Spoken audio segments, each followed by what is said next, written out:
கர்த்தர் நல்லவர். கர்த்தருடைய பரிசுத்த நாமத்துக்கு மகிமை உண்டாகட்டும். ஏசாயா தீர்க்கதரிசியின் புத்தகம் 28ஆம் அதிகாரம் 29வது வசனத்தை நாம் வாசிக்கலாம்.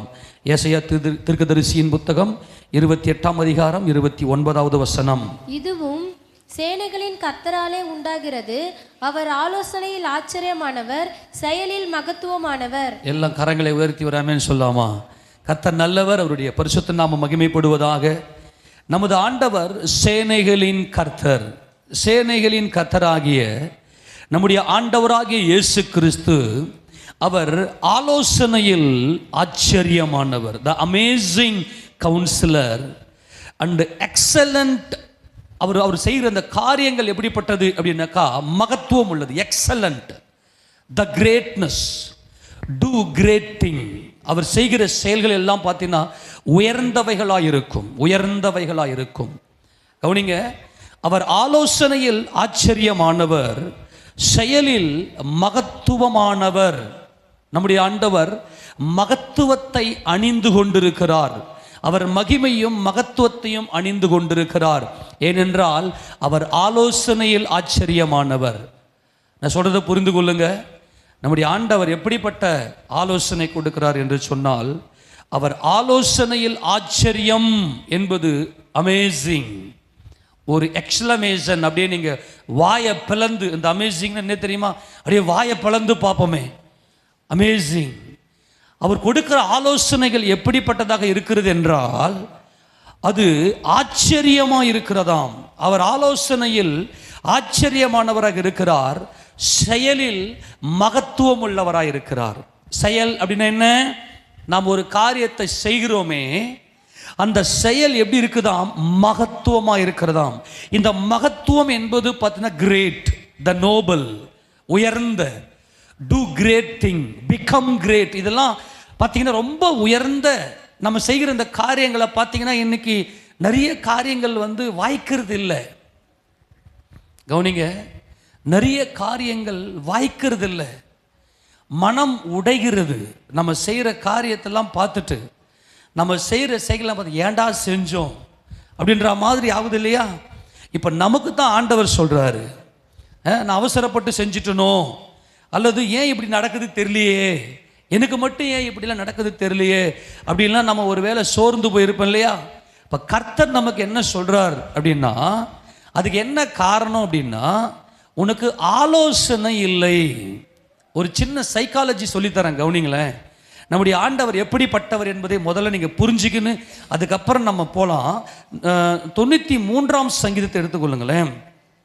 93வது சங்கீதத்தில் அதில் 1ஆம் வசனத்தை வாசிக்க பார்க்கலாம். 1ஆம் வசனம் 93:1. கர்த்தர் ராஜரிகம் பண்ணுகிறார், கர்த்தர் ராஜரிகம் பண்ணுகிறார், மகத்துவத்தை அணிந்து கொண்டிருக்கிறார், மகத்துவத்தை அவர் அணிந்து கொண்டிருக்கிறார். கிரேட்னஸ் இல்லையா?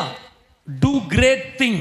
நாம் செய்கிற அந்த செயல்பாடுல ஒரு வெற்றியை, ஒரு மகத்துவத்தை, ஒரு மன மகிழ்ச்சியை, ஜெயத்தை அவர் அணிந்து கொண்டிருக்கிறார்.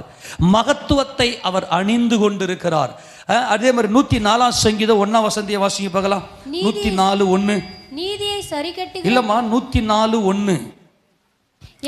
என் ஆத்துமாவே கர்த்தரை ஸ்தோத்திரி, என் தேவனாகிய கர்த்தாவே, நீர் மிகவும் பெரியவராய் இருக்கிறீர், மகிமையையும் மகத்துவத்தையும் அணிந்து கொண்டிருக்கிறீர். ஆமெனா? நாம் செய்கிற காரியம் மற்றவங்க பாராட்டணும். அல்லேலூயா. புண்ணியம் எதுவோ, புகழ் எதுவோ அதையே சிந்தித்து கொண்டிருங்கள் என்று வேதம் சொல்லுகிறது. நாம் செய்கிற காரியங்கள் மற்றவங்க பாராட்டணும். ஆனால் நம்ம செய்கிற காரியத்தை பார்த்து மற்றவங்க கேவலமாக பேசுகிறாங்க. நம்முடைய காரியங்கள் வாய்க்கிறது இல்லை, அது மகத்துவமாக இல்லை, அது மகிமையாக இல்லை. ஆனால் கர்த்தர் சொல்கிறாரு, நீ கவலைப்படாத, நான் யார் என்றால் மகத்துவமானவர். ஆமேன் சொல்லுங்களேன். நான் மகத்துவம் உள்ளவர், நான் மகிமையை கொடுக்கிறவர். நீ செய்கிற எல்லா காரியத்திலையும் நான் மகத்துவத்தை கொடுக்க போகிறேன் என்று தேவன் நமக்கு சொல்லுகிறார். ஆமென். அவர் மகிமையும் மகத்துவத்தையும் அணிந்து கொண்டிருக்கிறார். அவருடைய உடுப்பே என்னது? அவர் எதை அணிந்து கொண்டிருக்கிறார்? மகத்துவத்தை அணிந்து கொண்டிருக்கிறார், வெற்றியை அணிந்து கொண்டிருக்கிறார், மகிமை அணிந்து கொண்டிருக்கிறார். அவர் கூட நீ செய்கிற காரியங்கள் எல்லாம் வாய்க்க பண்ணுவாரே, ஆனால் அது எப்படி இருக்கும்? மகத்துவமாக இருக்கும், அது மகிமையாக இருக்கும், எல்லாரும் போற்றக்கூடியதாக இருக்கும், அது புண்ணியமாக இருக்கும், அது புகழாக இருக்கும். ஆமென். அப்போ தேவன் நமக்கு என்ன சொல்றார்? நான் உனக்கு ஆலோசனை கொடுத்தா மட்டும்தான் உன் காரியங்கள்லாம் மகத்துவமாக மாறும். கர்த்தர் உனக்கு ஆலோசனைக்காரராக இருக்கிறாரா? கவனிங்க, கர்த்தர் நமக்கு ஆலோசனைக்காரராக இருக்கிறாரா? நான் மறுபடியும் சொல்லுகிறேன், நம்ம ஆண்டவர் மகத்துவம் உள்ளவர். யோபு 36:5 வாசிங்க பார்க்கலாம். அவருடைய மகத்துவம் எப்படிப்பட்டது? யோபு 36:5. இதோ தேவன் மகத்துவம் உள்ளவர். தேவன் எப்படிப்பட்டவர்? நம் இயேசுராஜன் எப்படிப்பட்டவர்? சொல்லுங்க வைத்திருந்து. தேவன் மகத்துவம் உள்ளவர். அவர் ஒருவரையும் புறக்கணியார். அப்பா, என்னை புறக்கணியாதவரே, கரங்களை உயர்த்தி ஆமென் சொல்லுங்களேன். என்னை புறக்கணியாது. என்ன, எனக்கு ஆலோசனை இல்லை, எனக்கு சரியான ஆலோசனை இல்லாததுனால என் காரியங்கள் மகத்துவமாய் இல்லை. ஆனால் கர்த்தர் என்ன சொல்றாருன்னா, உனக்கு நான் ஆலோசனை, ஆச்சரியமான ஆலோசனை நான் உனக்கு கொடுப்பேன். இப்போ நீ அந்தகாரத்தில் இருக்கிற, நீங்களோ உங்களை அந்தகாரத்தில் நின்று ஆச்சரியமான ஒளியினிடத்திற்கு வரவழைத்தவர். அவர் எப்படிப்பட்ட தேவன்? நீ அந்தகாரத்தில் மாட்டிக்கின்னு அந்தகாரத்தில் இருந்து கொண்டு நீ யோசிக்கிற, உன் ஆலோசனைகள்லாம் வாய்க்கிறதே இல்லை. நான் எவ்வளவோ திட்டம் போடுறேனே, என் திட்டங்கள்லாம் வாய்க்கவே மாட்டேங்குது. இப்போ நிறைய சகோதரிகளுக்கு என்ன பிரச்சனைன்னா, என் வீட்டுக்காரனை இன்னைக்கு நான் ஒரு ஐடியா பண்ணுறேன், என் லைனுக்கு கொண்டு வரத்துக்கு, என் வழிக்கு கொண்டு வரத்துக்கு என் வீட்டுக்கார ஒரு ஐடியா பண்ணுறேன் அப்படின்னு சொல்லி உட்காந்து ஆலோசனை பண்ணி என்னென்னமோ திட்டம் போடுறாங்க. எல்லாம் பல்பு வாங்குறாங்க. இப்போ இருக்கிற பாஷை சொன்னது பல்பு வாங்குறாங்க. அதே மாதிரி பிள்ளைங்களை என் லைனில் கொண்டு வந்துடுறேன், உன்னை நான் என்னென்னலாம் பண்ண போகிறான் பார் அப்படின்லாம் உட்காந்து என்னென்னமோ ஆலோசனை. குடும்பத்தில் எவ்வளவோ பிரச்சனைகள் இருக்குது, எப்படியெல்லாம் இந்த குடும்பத்தை கட்டலாம், எப்படியெல்லாம் நான் என் குடும்பத்தை சிக்கனப்படுத்தி என் குடும்பத்தை ரன் பண்ணலாம், இப்படி நிறைய ஆலோசனைகள் சொல்கிறாங்க. அந்த காரியங்கள், அந்த ஆலோசனையினால் செய்கிற காரியங்கள் வாய்க்கிறது இல்லை. அப்போது என்னுடைய காரியங்களில் ஒரு மகிமையும் மகத்துவமும் இருக்க வேண்டுமே, ஆனால் மகத்துவமுள்ள என் கர்த்தர், செயல்களிலே மகத்துவமுள்ள என் கர்த்தர் ஒருவரையும் புறக்கணியார். என் வாழ்க்கையில் இனி எல்லாமே மகத்துவமாக மாறப்போகிறது. எத்தனை பேர் விசுவாசிக்கிறீங்க? உன் தேவனாகிய கர்த்தர் சொல்றார், இதோ தேவன் மகத்துவம் உள்ளவர், அவர் மகிமையும் மகத்துவத்தையும் அணிந்து கொண்டிருக்கிறார். நமது ஆண்டவராக இயேசு கிறிஸ்து மகிமையும் மகத்துவத்தையும் அணிந்து கொண்டிருக்கிறார். அவர் ஒருவரையும் புறக்கணியார். ஆமென். அவர் யாரை புறக்கணியார்? ஒருத்தரையும் புறக்கணியார். அப்புறம் மன உருக்கமும், அவர் மகத்துவம் உள்ளவர். அவர் மகத்துவமும் உள்ளவர். அவர் எப்படிப்பட்டவரா? மன உருக்கமும் மகத்துவம். முதல்ல தேவன் யார் என்பதை அறிந்து கொள்ளுங்க. அவர் ஆலோசனையில் ஆச்சரியமானவர். நம்முடைய ஆண்டவர் ஆலோசனை கர்த்தர். நம்முடைய ஆண்டவர் பேர் என்ன பேருங்க? நமக்கு ஒரு பாலகன் பிறந்தார், நமக்கு ஒரு குமாரன் கொடுக்கப்பட்டார், கர்த்தத்துவம் அவர் தோளின் மேல் இருக்கும், அவருடைய நாமம் அதிசயமானவர், ஆலோசனை கர்த்தர். ஆமென் சொல்லுங்களேன். அவர் யாருங்க? அவரு சேனைகளின் கர்த்தர், ஆலோசனை கொடுக்கிற கர்த்தர். அவரால் சிருஷ்டிக்கப்பட்ட, அவரால் படைக்கப்பட்ட உனக்கும் எனக்கும், அவரால் சிருஷ்டிக்கப்பட்ட ஒருவரையும் புறக்கணியாமல் அவர்களுக்கு ஆச்சரியமான ஆலோசனையை கொடுத்து அந்த செயல்களிலே மகத்துவத்தை காண செய்கிற தேவனாய் இருக்கிறார். ஆனால் யார் இந்த ஆலோசனையை கேட்க வர்றாங்களோ அவர்கள் தான் நீதிமான்கள். துன்மார்கர் யார் என்றால் கர்த்தருடைய ஆலோசனையை தள்ளி விடுகிறவர்கள். அதுதான் அடுத்த வசனம் சொல்றாரு பாருங்களேன். அவர் துன்மார்கரை பிழைக்க ஒட்டாதிருக்கிறார், சிறுமையானவரின் நியாயத்தை விசாரிக்கிறார். இந்த துன்மார்கர் யார் தெரியுமா? கர்த்தருடைய ஆலோசனையை கேட்காம தள்ளி விடுறவங்க. ஏமா கொஞ்சம் கவனிங்க. நமக்கு ஆலோசனை கொடுக்கிற தேவன் எவ்வளவு உயர்ந்தவர் தெரியுமா? இதே யோபுவின் புத்தகத்தை திருப்பி கொள்ளுங்க பார்க்கலாம். இதே வசனத்துல இதே 36ல 26வது வசனத்தை வாசிங்க பார்க்கலாம். இதோ தேவன் மகத்துவம் உள்ளவர், நாம் அவரை அறிய முடியாது, அவருடைய வருஷங்கள் இலக்கம் ஆராய்ந்து முடியாது. ஆமென் சொல்லுங்களேன். தேவன் எப்படிப்பட்டவர்? மகத்துவம் உள்ளவர். தேவன் எப்படிப்பட்டவர்? மகத்துவம்னா என்னங்க?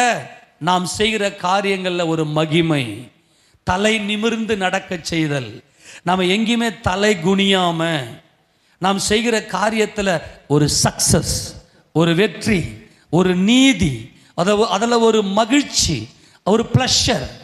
நான் சொல்றது புரியுதா? இன்னைக்கு நாம் செய்கிற காரியத்தில் அப்படி இல்லையே. நாம் வைக்கிற குழம்ப நம்மளாலே சாப்பிட முடியலையே. உண்மையா இல்லையா? நம்ம வைக்கிற நான் சொல்கிறது ரொம்ப ப்ராக்டிக்கலாக சொல்கிறேன், கவனிங்க. நீங்கள் வைக்கிற குழம்ப நீங்கள் சாப்பிட்டுட்டு காலையில் எழுந்துக்கு பார்க்கலாம், என்னடா இது, உங்கள் மேலே ஒரு வெறுப்பு வருது இல்லையா? உதாரணம் சொல்கிறேன், நீங்கள் துணியை துவைக்கிறீங்க, துணியை துவைச்சிட்டு பாருங்க பார்க்கலாம், ஒரு திருப்தி இல்லை. அதுக்கு காரணம் என்ன? நல்லா கவனிங்க. எப்போவுமே ஒரு வசனத்தை நீங்கள் எடுத்தீங்கன்னா பெரிய காரியத்துக்கு மட்டும் அப்பீல் பண்ணக்கூடாது. நடைமுறையில் நம்ம ப்ராக்டிக்கலாக நம்ம செய்கிற எல்லா காரியத்துக்கும் அப்பீல் பண்ணணும். இப்போ நம்ம என்ன செய்யணும்னா, மகத்துவம் உள்ளவரை நாம் பற்றி கொள்ள வேண்டும். எத்தனை பேர் சொல்றது புரியுது? மகத்துவம் உள்ளவர், என் தேவன் மகத்துவமானவர், அவர் ஜெயம் எடுத்திருக்கிறவர், அவர் எல்லா காரியத்திலும் வெற்றியை கொடுக்கிற தேவன். சரி கவனிங்க, ஒரு சின்ன சைக்காலஜி சொல்கிறேன், கவனிங்களேன். நாம் ஒரு செயல் செய்கிறோம் இல்லையா? நம்ம ஒரு செயல் செய்ய போகிறோம். அந்த செயலில் நாம் மகத்துவம், மகிமை வேணும், அதில் ஒரு புகழ்ச்சி வேணும், அது நல்லா இருக்கணும் அப்படின்னு தான் ஒரு செயலை நாம் செய்கிறோம். ஆமேனா? இந்த செயல் செய்யறதுக்கு முன்னாடி நாம் என்ன செஞ்சிருப்போம்?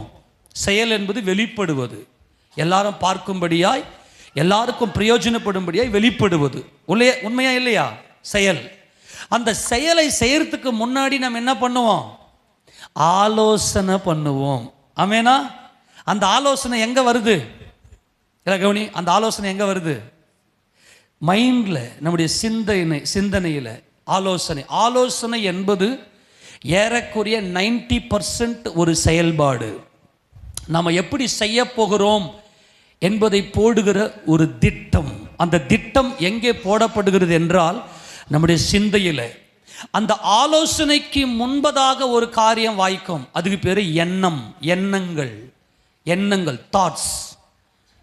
எண்ணம் இருக்கு இல்லையா? நினைவுகள் நம்முடைய மைண்டில் ஏற்படுது. கவனி, நம்ம ஒரு காரியம் செய்யணும்னா அதுக்கு என்ன வேணும்?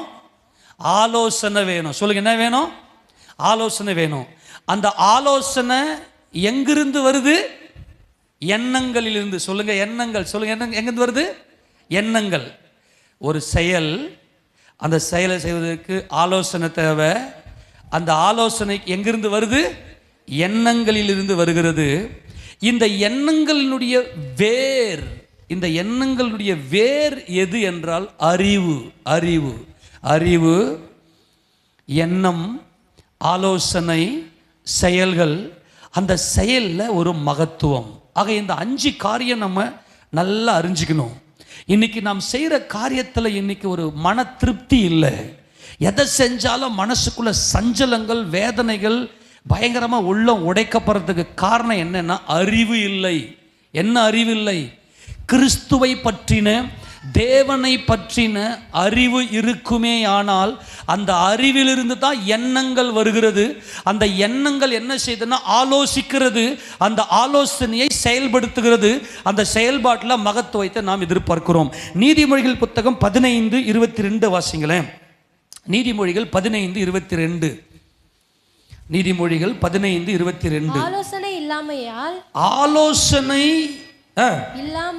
இல்லாமையால் எண்ணங்கள் சித்தியாமற் போம். ஆலோசனைக்காரர் அநேகர் இருந்தால் அவைகள் உறுதிப்படும். கவனிங்க பார்க்கலாம், கவனிங்க.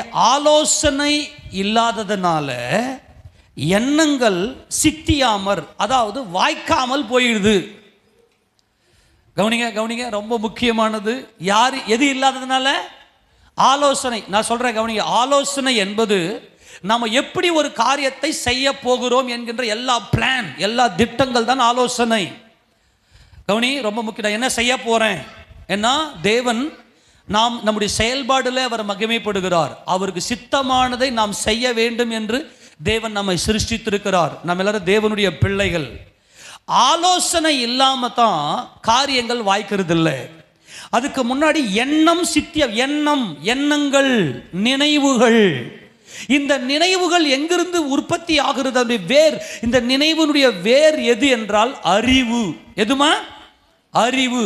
ஒரே ஒரு சொல்ற கவனிங்க, தேவனை பத்தின அறிவு, அதாவது சத்தியம், தேவனுக்கும் குமாரனுக்கும் இருக்கக்கூடிய இந்த உறவு, இந்த வேத அறிவு, இந்த கிறிஸ்துவினுடைய அன்பு, தேவன் நம்மேல் வைத்திருக்கிற இந்த அன்புல நீ நிறைந்திருப்பேன்னா உன் எண்ணங்கள் எல்லாம் தேவ சித்தமாகவே இருக்கும். எண்ணங்கள், அந்த எண்ணங்கள் தான் நமக்கு நாமே உண்டாகிற, நமக்குள்ளே உற்பத்தி ஆகிற ஒரு மகிமை. அந்த எண்ணங்கள் என்ன செய்யும்னா ஆலோசிக்கும் இந்த காரியத்தை எப்படி செய்யலாம். இப்போ உதாரணத்துக்கு ஒரு வாலிபன் என்ன செய்கிறான், நான் காலேஜ் போகிறேன், நான் காலேஜ் போகணும் அப்படின்ற எண்ணம் அவனுக்குள்ளே வருது. வந்ததுமே ஆட்டோமேட்டிக்காக ஆலோசனை நடக்கும். காலையில் எத்தனை மணிக்கு எழுந்துக்கணும்? 5 மணிக்கு எழுந்துக்கணும். ஒரு 1 hour ஜெபம் பண்ணணும். அதுக்கப்புறம் காலையில் எழுந்து குளிச்சுட்டு சாப்பிட்டுட்டு நம்ம பைக்கில் இங்கேருந்து பேரம்பக்கம் போயிட்டு அங்கேருந்து இப்படிலாம் பிளான் போட்டு இப்படிலாம் போயிட்டு வரணும்னு சொல்லிட்டு இந்த ஆலோசனை தான் செயல்பாடாக மாறும். ஆமேனா? இந்த ஆலோசனைகள் தான் செயலாக மாறும். இன்னைக்கு நல்லா கவனிக்க, ரொம்ப முக்கியம், மனக்குழப்பம் ஏற்படுது இல்லையா? மனக்குழப்பம். இன்னைக்கு பிள்ளைங்க பார்த்தினா ஆலோசனை கேட்கறதில்ல, அப்பா அம்மா ஆலோசனை கேட்கறதில்ல. ஆலோசனையினால மட்டும்தான் காரியம் வாய்க்கும். இன்னைக்கு வாலிப பிள்ளைங்க என்ன பண்றது இல்லைன்னா அப்பா அம்மா பேச்சு கேட்கறதில்ல. அநேக ஆலோசனைக்காரர் உண்டானால் காரியம் வாய்க்கும். இன்னொரு வசந்த வாசிங்களேன், நீதிமொழிகள் 11:14 வாசிங்களேன். நீதிமொழிகள் 11:14. ஆலோசனை இல்லாத இடத்தில் ஜனங்கள் விழுந்து போவார்கள். எப்பா, இன்னைக்கு நிறைய பிள்ளைங்க பாதை மாறி போய் நிறைய பிள்ளைங்க விழுந்து போறதுக்கு காரணம் என்னன்னா ஆலோசனை கிடையாது. ஏன்னா ஆலோசனை என்பது நம்முடைய செயல்பாடினுடைய திட்டங்கள். 100% நாம் என்ன ஆலோசிக்கிறோமோ அதை தான் செய்வோம். இப்போ நம்ம பிள்ளைங்க என்ன பண்றது இல்லைன்னா, நல்லா கவனிங்க, இந்த ஆலோசனைக்கு முன்னாடி என்ன வருது? எண்ணங்கள். சொல்லுங்க. நம்ம செய்கிற செயல்பாடுக்கு முன்னாடி என்ன வருது? ஆலோசனை. ஆலோசனை எதிலிருந்து வருது? எண்ணங்கள். இந்த எண்ணங்களுடைய வேர் என்னது? அறிவு. சொல்லுங்க, எண்ணங்களுடைய வேர் என்னது? அறிவு. இப்போ ஒரு குழந்தை என்ன பண்ணும் அப்படின்னா, ஒரு குழந்தை எப்படி பைக்கை பார்க்கும்? அந்த குழந்தைக்கு பைக்கை பற்றின அறிவுலாம் இருக்காது. எங்கள் அப்பா என்ன பைக்கில் குறைச்சி கூட்டி அவள் தான் தெரியும் அந்த குழந்தைக்கு. அந்த குழந்தை பெருசாகிட்ட எப்படி பைக்கை பற்றி தெரிஞ்சிடும். அந்த அறிவு தான் எண்ணங்கள். ஓகே, இந்த பைக்கை எப்படி ஸ்டார்ட் பண்ணணும். அந்த குழந்தையா இருக்கும் போது அந்த குழந்தைக்கு அந்த அறிவு கிடையாது. நான் சொல்றது சிம்பிளாக புரிஞ்சுங்க. எங்கள் அப்பா என்ன இந்த ஏதோ ஒரு வாகனத்தில் வச்சு கூட்டி போறாரு, அந்த சந்தோஷம் மட்டும்தான் அந்த குழந்தைக்கு இருக்கும். ஆக அறிவு. இப்போ நான் என்ன சொல்றேன்னா, கர்த்தர் தான் அந்த அறிவு. ஆமேன் சொல்லுங்களேன்.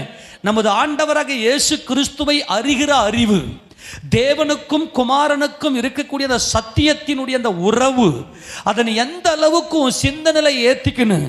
இரவும் பகலும் கர்த்தருடைய வேதத்தில் தியானமாகவே இருந்து அந்த அறிவில் நீ நிறைந்திருப்பேன்னா உன் எண்ணங்கள் அப்படியே பூக்கும், உன் எண்ணங்கள் அப்படியே உதிக்கும், பிரைட்னஸாக வரும். அந்த எண்ணத்துக்கு ஆலோசனை வேதத்திலிருந்தே வரும். சேனைகளின் கர்த்தர் எப்படியெல்லாம் இந்த காரியத்தை செய்தார்னு சொல்லி ஆலோசனையை கொடுப்பார். அந்த ஆலோசனை அப்படியே நடக்கும். அந்த செயல்பாடுல ஒரு மகத்துவம் இருக்கும். ஆமேனா? ஒரு உண்மையான கிறிஸ்தவன் யார் தெரியுமா? வசனம் என்னை நடத்துதா, என் எண்ணங்கள், என் மனதில் உற்பத்தியாகிற எண்ணங்கள் வேதத்தின் அடிப்படையில் இருக்கிறதா, எது என் பிதாவுக்கு பிரியமா, என் தேவனுக்கு சித்தமா. இன்னைக்கு என்ன பண்றது இல்லைன்னா, அப்பா அம்மா கிட்ட இருக்கிற பிள்ளைங்களும் நல்லா கவனிங்க, குடும்பத்தில் அப்பா அம்மாக்கே இன்னைக்கு வேதம் தெரியல, அப்புறம் எப்படி இந்த பிள்ளைக்கு தெரியும்? இன்னைக்கு பிள்ளைங்க என்ன பண்றதில்லன்னா, அப்பா அம்மா ஆலோசனை கேட்கறதில்ல, மாறாக செல்போனை எடுத்துக்கின்னு செல்போன், எனக்கு இந்த வாலிபத்தில் எனக்கு எது மகிழ்ச்சியை கொடுக்கும், என் செயல்பாடுகள் எது வரணும்னு சொல்லி செல்போனை எடுத்துக்கின்னு செல்போனில் ஆலோசனை கேட்குறாங்க. ஷார்ட்ஸு, இன்ஸ்டாகிராமில் பார்த்தீங்கன்னா ஏகப்பட்ட ரீல்ஸு, இதையெல்லாம் பார்த்து இன்னைக்கு வஞ்சிக்கப்பட்டு அந்த ஆலோசனையில் தான் இன்றைக்கு பிள்ளைங்களே செயல்படுறாங்க. இன்னைக்கு என் மனக்குழப்பம். சர்ச்சுக்கு வரோம், இதெல்லாம் செய்யாதே அப்படின்னு இங்கே பிரசங்கிக்கிறாங்க. கர்த்தர் சொல்கிறாரு, ஆமாண்டவரே நான் இனிமே அந்த ஆலோசனை செய்ய போகிறதில்ல அப்படின்னு தீர்மானம் எடுக்கிறோம். அப்படியே வெளியே போனதா மொபைலை ஓப்பன் பண்ண உடனே ஏகப்பட்ட ஆலோசனைகள். இதை நம்மளையே மீறி இந்த வயசில் இதெல்லாம் பார்க்கும்போது இப்படி தான் செய்யணுமோ அப்படின்ற ஆலோசனைகள் உள்ளே வந்து உட்கார்ந்துருது.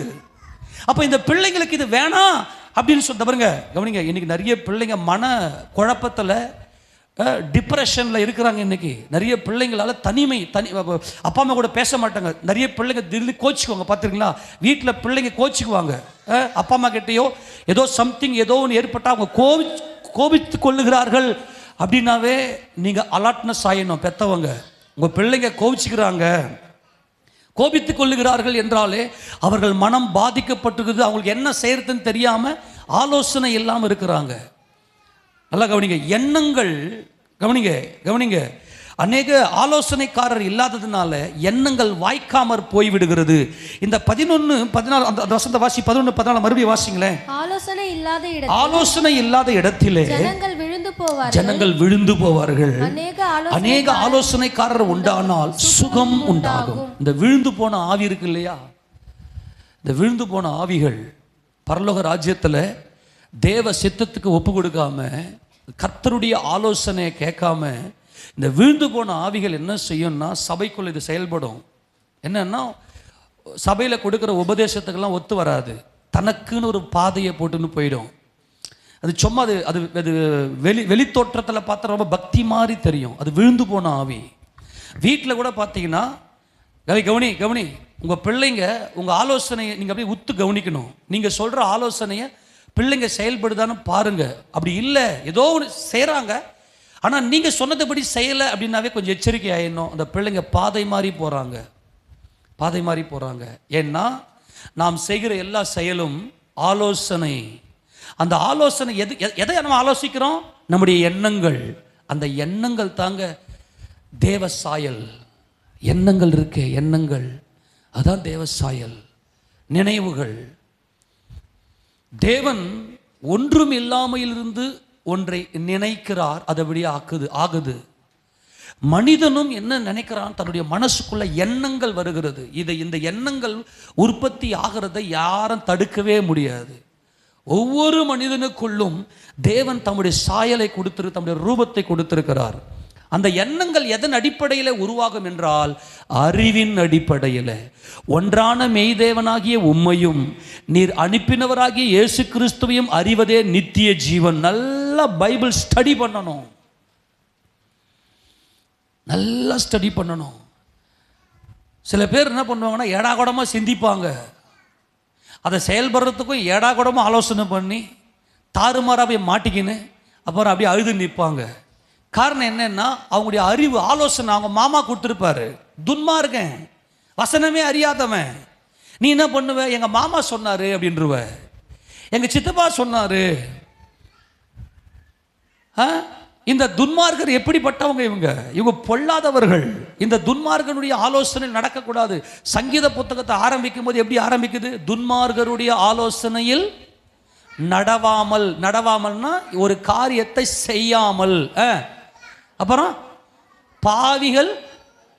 பாவிகளுடைய வழியில், துன்மாருடைய ஆலோசனை நடக்காத, பாவிகளுடைய வழியில நிற்காத, அப்புறம் பரியாசக்காரர் உட்காரும் இடத்தில். இவன் யார்? இவன் சத்தியத்தை அறியாதிருக்கிற அத்தனை பேரும் பரியாசக்காரர்கள். உன் வீட்டுக்காரா இருக்கட்டும், ரட்சிக்கப்படாத உன் மனைவியா இருக்கட்டும், அவங்க சத்தியம், அவங்களுடைய அறிவு என்னது? துன்மார்க்கம். அது அவங்க பேச்சை கேட்டு நீ ஒரு சில காரியத்தை நீ பண்ணுவேன்னா வாய்க்காது. இப்ப கர்த்தர் நமக்கு என்ன சொல்றாரு தெரியுமா? என் மகனே, என் மகளே, நீ கவலைப்படாத, நான் உனக்கு ஆலோசனையில் ஆச்சரியமானவர். ஆமென். பிதாவின் சித்தம், உன்னை குறித்த தேவ சித்தம் என்ன என்று எனக்கு தெரியும். அது உனக்கு ஆச்சரியமா இருக்கும். அந்த காரியத்தை நான் வாய்க்க பண்ணுவேன். நான் செயல்களிலே மகத்துவம் உள்ளவர். உன்னை குறித்த தேவனுடைய ஆலோசனை. நம்ம எல்லாரையும் குறித்து தேவனுக்கு ஒரு சித்தம் இருக்கிறது. இந்த உலகத்தில் சிருஷ்டிக்கப்பட்டிருக்கிற தேவனுடைய பிள்ளைகளாகிய நமக்கு தேவன் ஒரு சித்தம் வைத்திருக்கிறார். இந்த சித்தத்தை நாம் அறியோம், ஆனால் கர்த்தர் அறிந்திருக்கிறார். சேனைகளின் கர்த்தர் அறிந்திருக்கிறார். கர்த்தர் சொல்றார், நான் உனக்கு ஆலோசனை கொடுப்பேன். காரணம், நான் செயல்களிலே மகத்துவம் உள்ளவர். அந்த ஆலோசனையின்படியே நீ நட. ஏனென்றால் நாம தான் நடக்கணும். சில பேர் என்ன பண்றாங்க, என்னால் இன்னும் பைபிளை வாசிக்க முடியல, கர்த்தர் என்னை இழுத்துக்கிட்டுமே, பைபிள் வாசிக்கிற மாதிரி என்னை இழுத்துக்கிட்டோமே, என்னால் சர்ச்சுக்கே வர முடியல, கர்த்தர் என்னை இழுத்துக்கிட்டோமே. உனக்கு தான் நன்மை செஞ்சிருக்கிறாருல்ல, உனக்கு தான் அந்த அறிவு இருக்கணும். என் கர்த்தர் எவ்வளவு நல்லவர். இந்த அறிவு தான் நம்முடைய எண்ணங்களை உண்டாக்கி ஆலோசனை பண்ண வைக்கும். என் கர்த்தர் எனக்கு நன்மை செய்திருக்கிறார், அவர் தான் ஜீவனுள்ள தேவன் என்கின்ற அறிவில் எண்ணங்கள் உதிக்கும். என்னது? ஞாயிற்றுக்கிழமை சர்ச் இருக்கு, 8:30 மணிக்கு சர்ச் இருக்கு, அப்புறமா புதன்கிழமை மாலையில் 6 மணிக்கு சர்ச் இருக்கு. என்ன பண்ணும்? ஆலோசனை கட்ட கட்டன்னு பிளான் போட்டுரும். தேவனை பற்றின அறிவு இல்லைன்னா சாக்கு சொல்லும். எனக்கு முக்கியமான வேலை மாட்டிக்கிச்சு, நான் இங்கே போயிட்டேன் அங்கே போயிட்டேன். நல்லா கவனிங்க. அதனால தான் இன்றைக்கி நம்முடைய வீடுகளில் நம்ம செய்கிற காரியங்களில் ஒரு மகத்துவம் இல்லை. நீ செய்கிறது உன் வீட்டுக்காருக்கு பிடிக்கல, மனசு உடையுது. நீ பண்ணுறது உன் மனைவிக்கு எரிச்சலாக இருக்குது, மனசு உடையுது. ஏன் இந்த காரியங்களில் ஒரு மகத்துவம் இல்லை? பிள்ளைகள் செஞ்சுட்டு வர காரியங்கள் மனசெல்லாம் உடஞ்சி நைட்டில் தூக்கம் வர மாட்டேங்குது. ஐயோ, என் பிள்ளையுடைய எதிர்காலம் என்ன ஆகுமோ தெரியலையே. அதுக்கு காரணம் தேவனை பற்றின அறிவு இல்லை. துன்மார்களுடைய ஆலோசனை நடக்கிறதுக்கு முன்னாடி நீ பாவிகளுடைய வழியில் நீ நிற்ப. அதுக்கு பாவிகளுடைய வழியில் நிற்கிறதுக்கு முன்னாடி பரியாசக்காரர் உட்காரும் இடத்துல நீ உட்காருவ. தான் மெயின் பாயிண்ட். யாரு பரியாசக்காரன்? இஸ்மவேல் பரியாசக்காரன். அவன் தான் சுயநீதியில் இருக்கிறவன். அவனுடைய மாம்சத்தின் அறிவில் எண்ணங்கள் உதிக்கும். இவன் தான் துன்மார்கன். நீ என்ன செய்வனா, அவங்க கிட்ட போய் ஆலோசனை கேட்ப. நீ என்ன பண்ணலாம்? நல்ல ஆவியில் பெல் நடைஞ்சிருந்தீங்கன்னா ஒரு ஊழியக்காரர்கிட்ட வந்து ஆலோசனை கேட்கலாம். அநேக ஆலோசனைக்காரர் உண்டானால் காரியங்கள் வாய்க்கும். இன்னைக்கு ஆலோசனை இல்லாததுனால்தான் எல்லாம் விழுந்து போகிறாங்க. நான் தான் பல முறை சொல்லியிருக்கிறேன். இப்போ டே உனக்கு லவ் பண்ணுறதுக்கு ஆசையாக இருந்தேன்னா உங்கள் அப்பா கிட்ட போய்ட்டு ஒரு சின்ன ஆலோசனை கேட்டுக்க. அப்பா நான் ஒரு பொண்ணை லவ் பண்ண போகிறேன், எனக்கு நீங்கள் பர்மிஷன் கொடுக்கணும். ஆலோசனை பண்ணிட்டு உங்கள் அப்பா சொன்ன லவ் பண்ணிக்க முடியுமா? அப்படியே போயிட்டு அந்த பொண்ணுடைய அம்மா கிட்ட அப்பா கிட்ட போய் எக்ஸ்கியூஸ் மீ, நான் உங்கள் பொண்ணை லவ் பண்ண போகிறேன், ப்ளீஸ் எனக்கு கொஞ்சம் நீ ஆலோசனை கொடுங்க. அப்படி முடியும்னா பண்ணிக்க. அதுதான் நீதிமான் பண்ணுற வேலை. இது சரியா? இது நீ செய்கிற காரியம். நான் இப்போ என்ன பண்ணுவேன் தெரியுமா? அப்போல்லாம் இவன் ஜீவாவை வீட்டை விட்டு வெளியே போவாதரா, போனேன்னா தாறுமாறாக மாட்டிக்குவேன்னு சொல்லுவான், போயிடுவான். கட்டையை எடுத்துட்டு செம்ம அடிப்பேன். அடிச்சுட்டு ஒரு காரியம் சொல்லுவேன், தபரா நீ நீ நீ செய்கிற நீ எதனா செய், நீ என்ன செய்யறது தேவையில்லை, ஆனால் நீ செய்கிற காரியம் உங்கள் அம்மா கிட்ட சொல்லிட்டு போயிடு. நான் சொல்றது புரியுதா? நீ செய்கிற காரியம் யாரோ ஒருத்தர் அங்கீகரிச்சிருக்கணும், ஆலோசனை இருக்கணும். கவனி, நீ செய்கிற காரியத்தில் நீயா அந்த நான் விழுந்துருவ. அது விழுந்து போன ஆவி. நீங்கள் எந்த காரியமாக இருந்தாலும் வந்து ஜெபம் பண்ணுங்க. கர்த்தருக்கு ஸ்தோத்திரம். நேற்று கூட சகோதரர் ஜான் சகோதரி வனமையிலுடைய திருமண நாள், அவங்க வந்தாங்க, ஜெபம் பண்ணாங்க. அந்த மாதிரி ஆலோசனை கேட்டு அதை பண்ணுங்க. அதுக்கு தான் வந்து உங்களுக்கு இல்லை இப்போ நான் ஜெபம் பண்ணுறது. இப்போ சபையில் உங்களுக்கு எல்லாருக்கும் பர்த்டேக்கு அப்புறம் திருமண நாள் இது அதிகமாக முக்கியத்துவம் கொடுத்து உங்களுக்கு வாழ்த்துதெல்லாம் அனுப்புறதுக்கு காரணம் என்ன? நீங்கள் பிறந்திருக்கிறீர்கள். உங்கள் திருமணம் ஒரு ஆலோசனையில் அங்கீகரிக்கப்பட வேண்டும். இந்த நான் அப்படின்னு விழுந்து போன ஆவி அது. நான் சொல்றது புரியுதா இல்லையா? நீங்க வந்து ஜெபம் பண்ணி கொண்டு ஆலோசனையை கேளுங்க. இன்னைக்கு வாலிப பிள்ளைகள் மனக்குழப்பத்தில் இருக்கிறாங்க. காரணம் அவருடைய அறிவு செல்போன். என்ன குழம்பு வைக்கிறது தெரியலையே, கட்ட சர்ச் பண்ணி என் வீட்டுக்காருக்கு என்ன பிடிக்கும், என் பிள்ளைங்க என்ன சாப்பிடுவாங்க, அந்த மைண்டெல்லாம் போயிடுச்சு. இன்னைக்கு அறிவு இல்லை. சர்ச் பண்ணு, கூகுளில் போயிட்டு யூடியூப்பில் போய் சர்ச் பண்ணு. வெங்காயம் இப்படி வெட்டினால் கண்ணு எரியாது, 10 லட்சம் பேர் பார்த்துக்கிறாயா, என் கொலையெல்லாம் எனக்கு அப்படியே ஒரு மாதிரி ஆயிடுச்சு. இன்னொரு விஷயம் தெரியுமா? நீங்கள் தண்ணியை இப்படி குடித்தால் உங்கள் உயிருக்கு ஆபத்து. ஆனா பாவிகளா, இவ்வளவு காலம் எவ்வளவு தண்ணி குடிக்கிறது கூட இன்னைக்கு என்ன அறிவில் இன்னைக்கு பல லட்சங்கள் பார்க்குது. இன்னைக்கு கோமாளித்தனமா பண்றான். அந்த அறிவில் இன்னைக்கு மூழ்கி போயிட்டு அதே மாதிரி இவனை கோமாளித்தனமா பண்றான். வீட்டுக்குள்ள எல்லாமே பார்த்தீங்கன்னா யூடியூப்பினுடைய சாயல் நான் பார்க்கிறேன். அந்த உலக அறிவு அப்படியே உள்ள வந்திருக்குது. பயங்கர ஆபத்து. ஆலோசனை இல்லாத இடத்துல ஜனங்கள் சீர்கட்டு போவார்கள். எந்த ஆலோசனை? துன்மார்களுடைய ஆலோசனை தான் இன்னைக்கு எல்லாரும் செயல்படுத்துறது. எது? எல்லாமே யூடியூப்ல போய் பார்த்து பார்த்து பார்த்து பண்றது. யூடியூப்ல பார்த்து ஒருத்தன் சர்ஜரி பண்ணிக்கினானா செத்து போயிட்டான் அவன். யூடியூப்ல பார்த்துட்டு இவனே சர்ச் பண்ணிக்கணும். என்னடா இவன் அறிவு எங்கே போகுது பார்த்தீங்களா?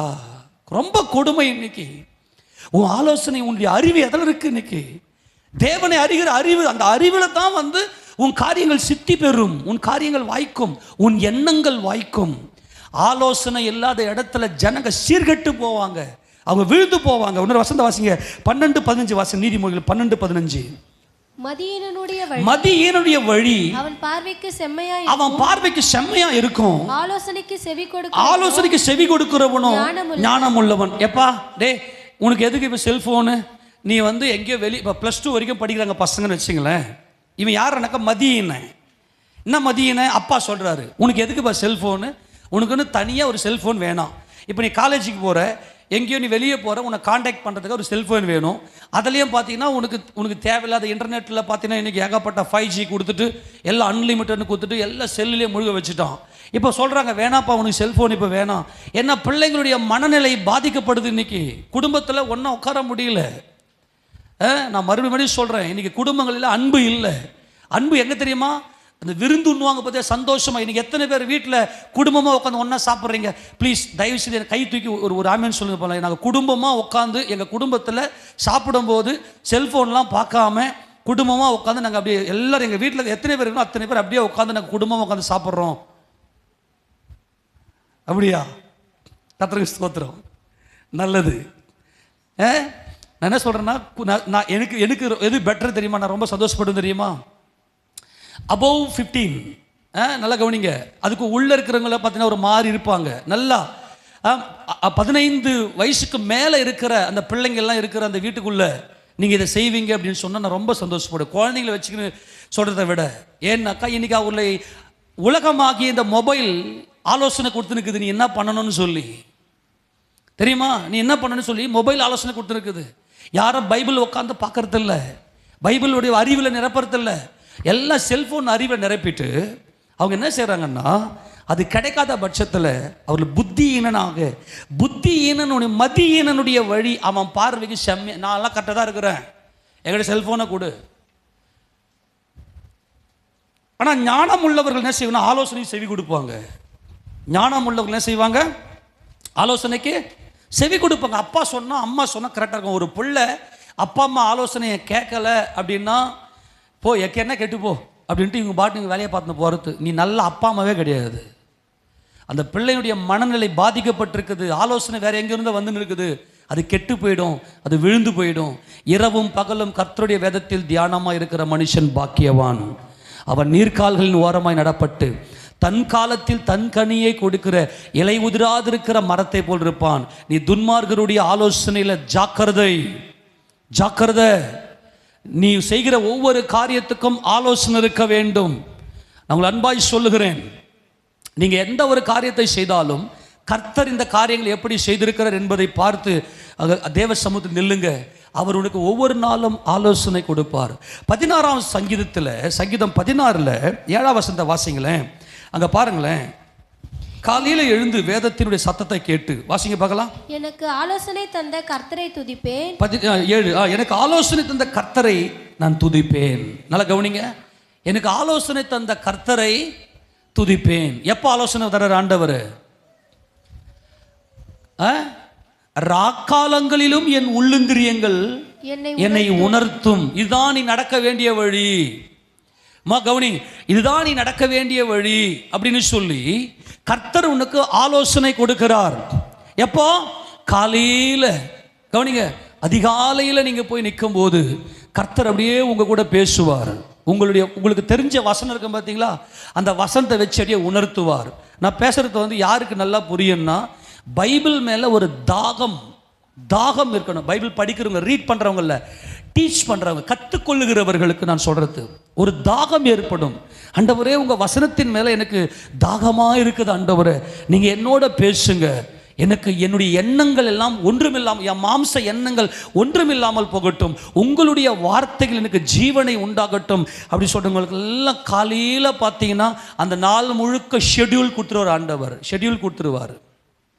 நீ என்னென்னலாம் பண்ணணும், உனக்கு நீ எங்கெங்கெல்லாம் போகக்கூடாது, நீ எங்கெல்லாம் போகணும், எதை நீ செய்யக்கூடாது, எதை நீ செய்யணும்னு சொல்லி அந்த காலையிலேயே கொடுத்துருவார். நான் என்ன சொல்கிறேன்னா, எனக்கு ஆலோசனை தந்த கர்த்தரை நான் துதிப்பேன். ஏன் நான் துதிக்கிறேன்? என்னை ஜீவ பாதையில் என் கர்த்தர் என்ன நடத்துகிறார். எசப்பான்னு சொல்லி காலையில் போய் நிற்கிறோம் இல்லையா? காலையில் நான் என்ன சொல்கிறேன்னா, 6 மணிக்கு மேலே நீ எழுந்துக்கிறேன்னா சாரி, நீங்கள் கிறிஸ்தவர்களே இல்லை. நீங்கள் இப்போ தான் பிகினிங்கில் இருக்கிறீங்க. நான் ஒரு கிறிஸ்தவன் அப்படின்னா அதிகாலை 3 மணியிலிருந்து 6 மணிக்குள்ள எழுந்து கர்த்தருடைய சமூகத்தில் காத்திருக்கிறவர்களாக நீங்கள் இருப்பீர்கள் என்று சொன்னால் கர்த்தர் உங்களை, நீங்க கர்த்தருக்கு நன்றி சொல்றீங்க. அவர் உங்க மேல இரக்கமா இருந்து உங்களுக்கு நன்மை செய்திருக்கிறார். நீங்க நன்றி உணர்வு இல்லாமல் இருக்கிறீர்கள். சபையில் வந்திருக்கிறீங்கன்னா ஏதோ ஒரு நன்மையை செஞ்சிருக்கிறார், ஏதோ மாம்ச அறிவில் மட்டும் வந்துக்கிறீங்க. ஆனால் ஆத்மார்த்தமாய் நன்றி சொல்லக்கூடிய அந்த நிலையில நீங்க இல்லை.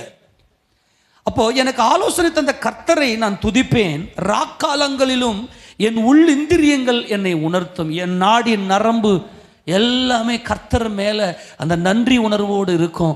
ஏன்னா அவர் மட்டும்தான் ஆலோசனையில் ஆச்சரியமானவர், அவர் மட்டும்தான் செயல்களிலே மகத்துவம் உள்ள தேவன்.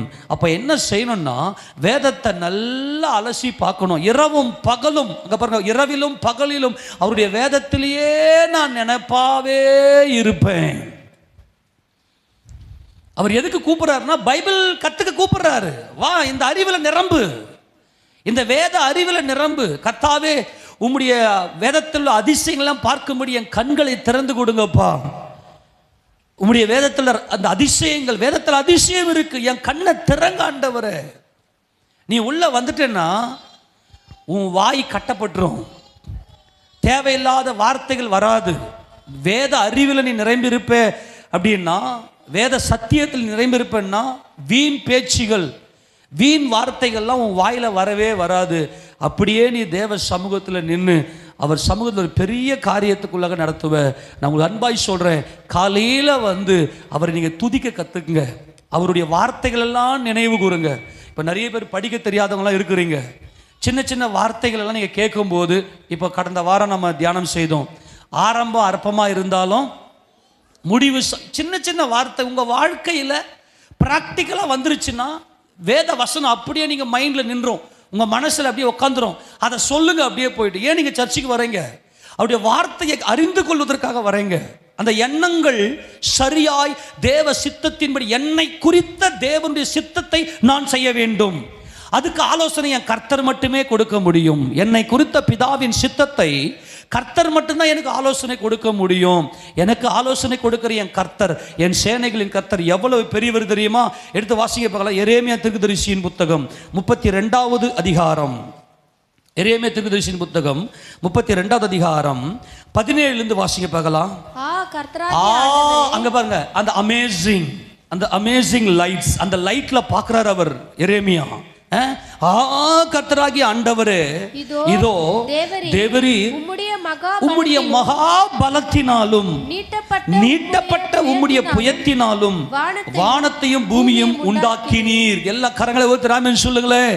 நீங்க காலையில போய் நிக்கிறீங்களே, சேனைகளின் கர்த்தர், அவருடைய ஆலோசனையில் தான் இந்த வானம் பூமி எல்லாம் சிருஷ்டிக்கப்பட்டது. அந்த ஆலோசனை கர்த்தர் தான் உங்களுக்கு ஆலோசனை கொடுக்கிறார். உங்கள் செயல்கள் எல்லாம் மகத்துவமாக மாறுவதற்காக, மகிமையாக, எல்லாராலும் புகழத்தக்க விதமாய் மாறும்படியான காரியங்களை செய்கிறவர் அவர். உம்மாலே செய்யக்கூடாத அதிசயமான காரியம் ஒன்றும் இல்லை. எல்லா வாய் தந்து இந்த வசனம் சொல்லுங்க பார்க்கலாம். ஏசப்பா, உம்மாலே செய்யக்கூடாத அதிசயமான காரியம் ஒன்றும் இல்லை. ஆமேனா? எல்லாம் சொல்லுங்களேன். Very good. உங்க வாழ்க்கையில் இனிமேல் அதிசயம் தான் நடக்க போகுது. ஆமேனா? ஏன்னா அவர் சமூகத்தில், என்ன அவர் வானத்தை பூமியை உண்டாக்கினவர்.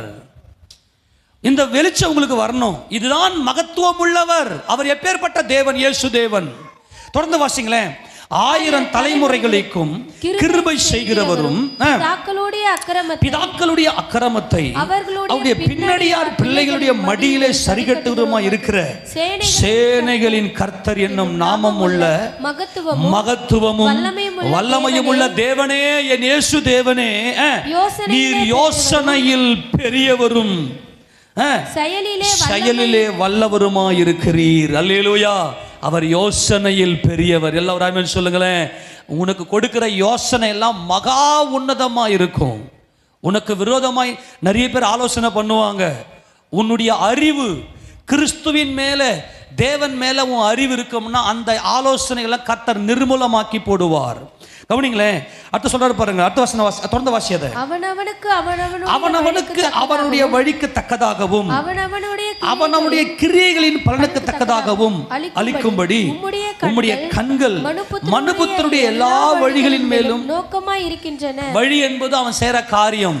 இந்த செய்யற காரியத்துல கர்த்தருடைய கண்ணு நோக்கமா இருக்கு. உன் மாம்ச அறிவுல செய்யறியா, தேவ அறிவுல நிறைந்து செய்யறியா?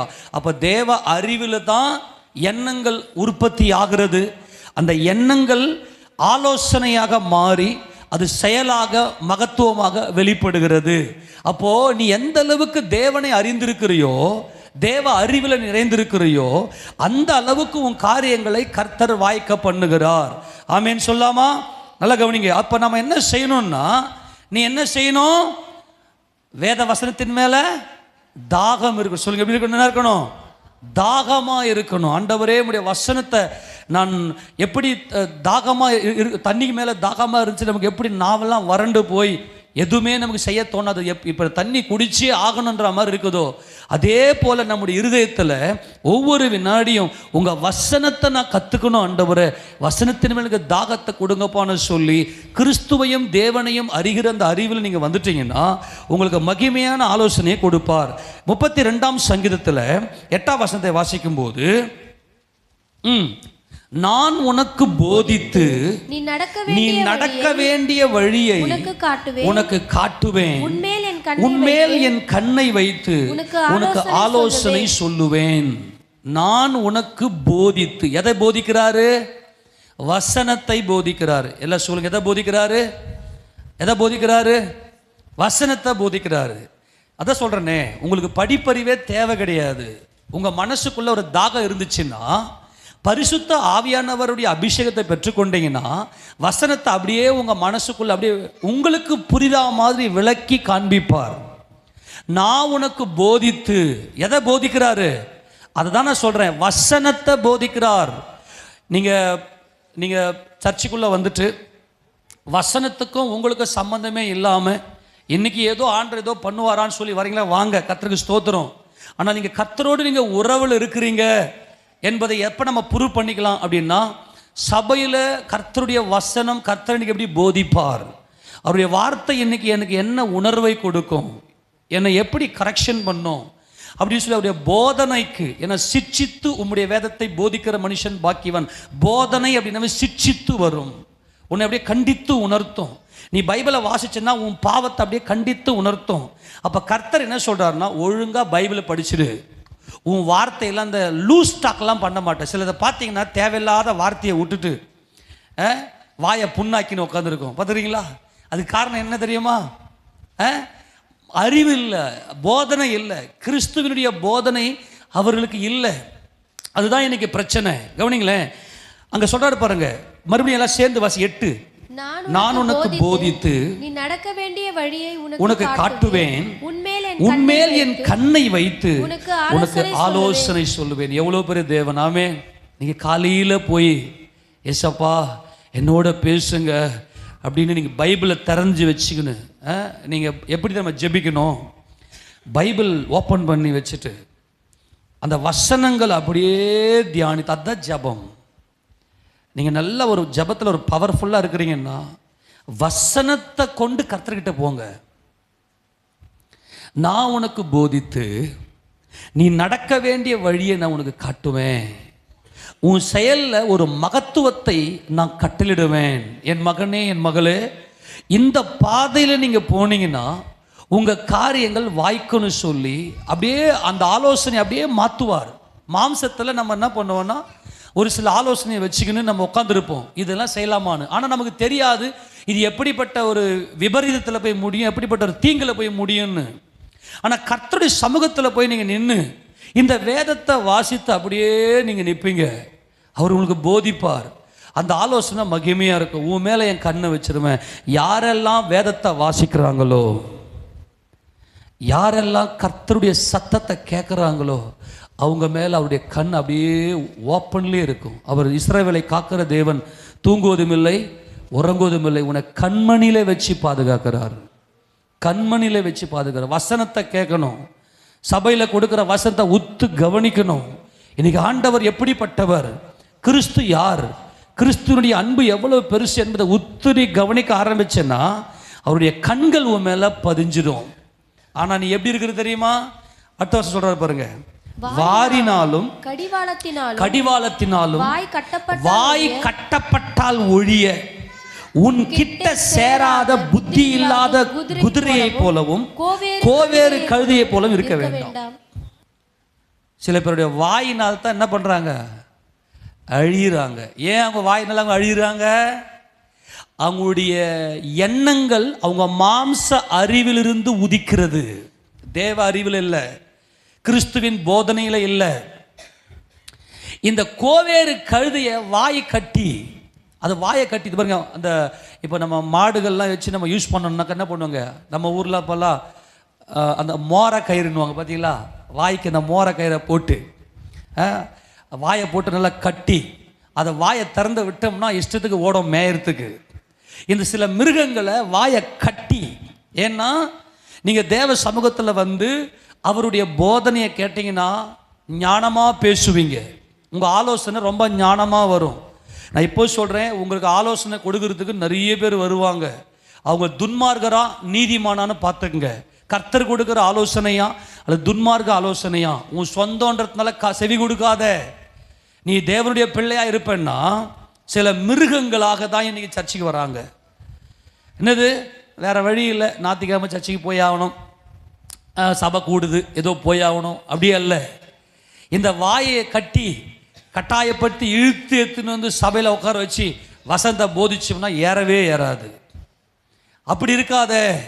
காலையில் வந்து ஆண்டவரே எனக்கு போதியும், எசப்பா எனக்கு போதியும், நான் நடக்க வேண்டிய வழி எனக்கு காண்பியும், எனக்கு ஆலோசனை கொடும். ஏன்னா நீங்கள் தான் மகத்துவமுள்ள தேவன், நீர் ஜெயம் எடுத்திருக்கிறவர், நீர் பிதாவாகிய தேவனுடைய சிங்காசனத்தின் வலது பாரசத்தில் உட்கார்ந்திருக்கிறவர், நீர் என்றென்றைக்கும் ராஜாதி ராஜாவாய் வீற்றிருக்கிறவர், உம்முடைய செயல்கள் மகத்துவமானதுன்னு சொல்லி காலையில் அவருடைய வசனத்துக்காக நீ காத்திருப்ப பாரு. அவருடைய கண்கள் முழுக்க உன் மேலே தான் இருக்கும், உன் செயல்கள் எல்லாம் மகத்துவமாக மாறும். ஆமேனா? அதனால சொல்கிறேன், நீங்கள் ஒவ்வொரு நாளும் தேவனுடைய சமூகத்தில் காலையில் நீங்கள் போங்க, அவருடைய காரியம் உங்கள் மேலே மகிமையாக இருக்கும். என்னக்கா நல்லா கவனிங்களேன், ஒரு சம்பவத்தை கூட நான் சொல்லி நான் கடந்து போக விரும்புகிறேன். இப்போ தாவீது ராஜாவாக இருக்கிறாரு. கர்த்தர் தாவீதை பேர் சொல்லி அழைத்தார். தாவீது தேவனுக்கு பிரியமானவராக அவருடைய பிரமாணங்களை கற்று தேர்ந்து தம்முடைய ஜனமாகி இஸ்ரவேலை நல்ல நீதியோடும் நியாயத்தோடும் ஆளுகை செய்தார் தாவீது. இப்போ தாவீதுக்கு வயசாயிருச்சு. அடுத்த ராஜா வந்து அதோனியா என்ன பண்ணிட்டான்னா, எங்கள் அப்பாவுக்கு வயசாயிருச்சு, நான் என்ன பண்ண போகிறேன்னா இப்போ நான் வந்து ராஜாவாயிட போகிறேன். இது தேவ ஆலோசனை கிடையாது, இது அகித்தோப்பேலின் ஆலோசனையை போல அந்த ஸ்பிரிட், அது மாம்சத்தின்படி உண்டாகிற ஒரு பொல்லாத ஆவி.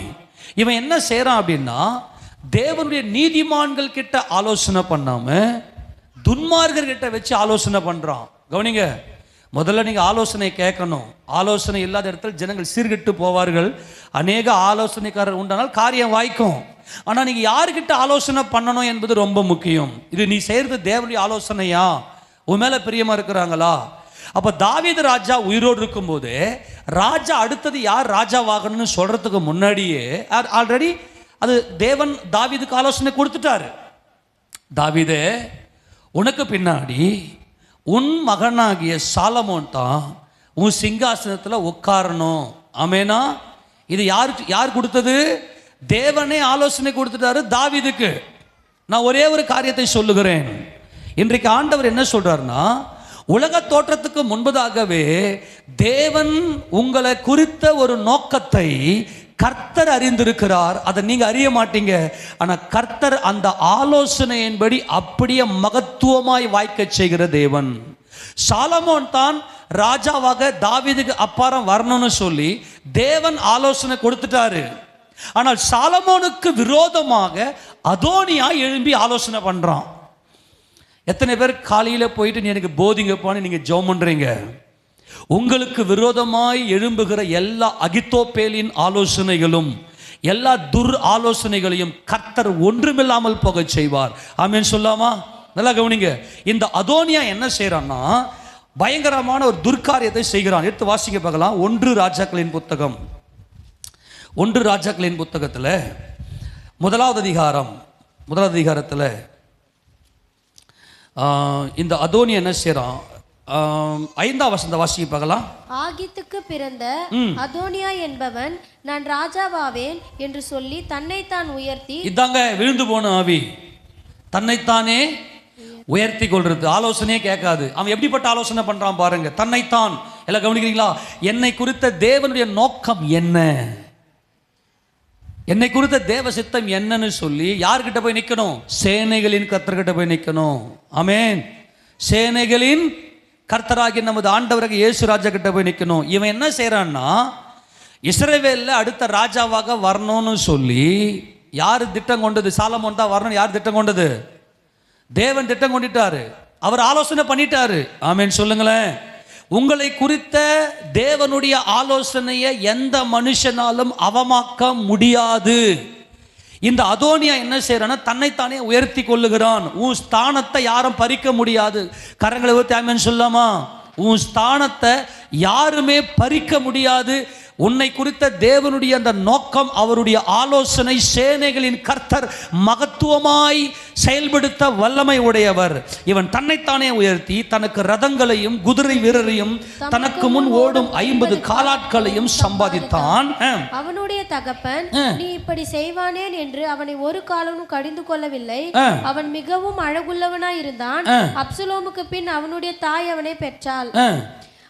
அவன் செருயாவின் குமாரனாகிய யோவாபோடும் ஆசாரியனாகிய அபியத்தாரோடும் ஆலோசனை பண்ணி வந்தான்.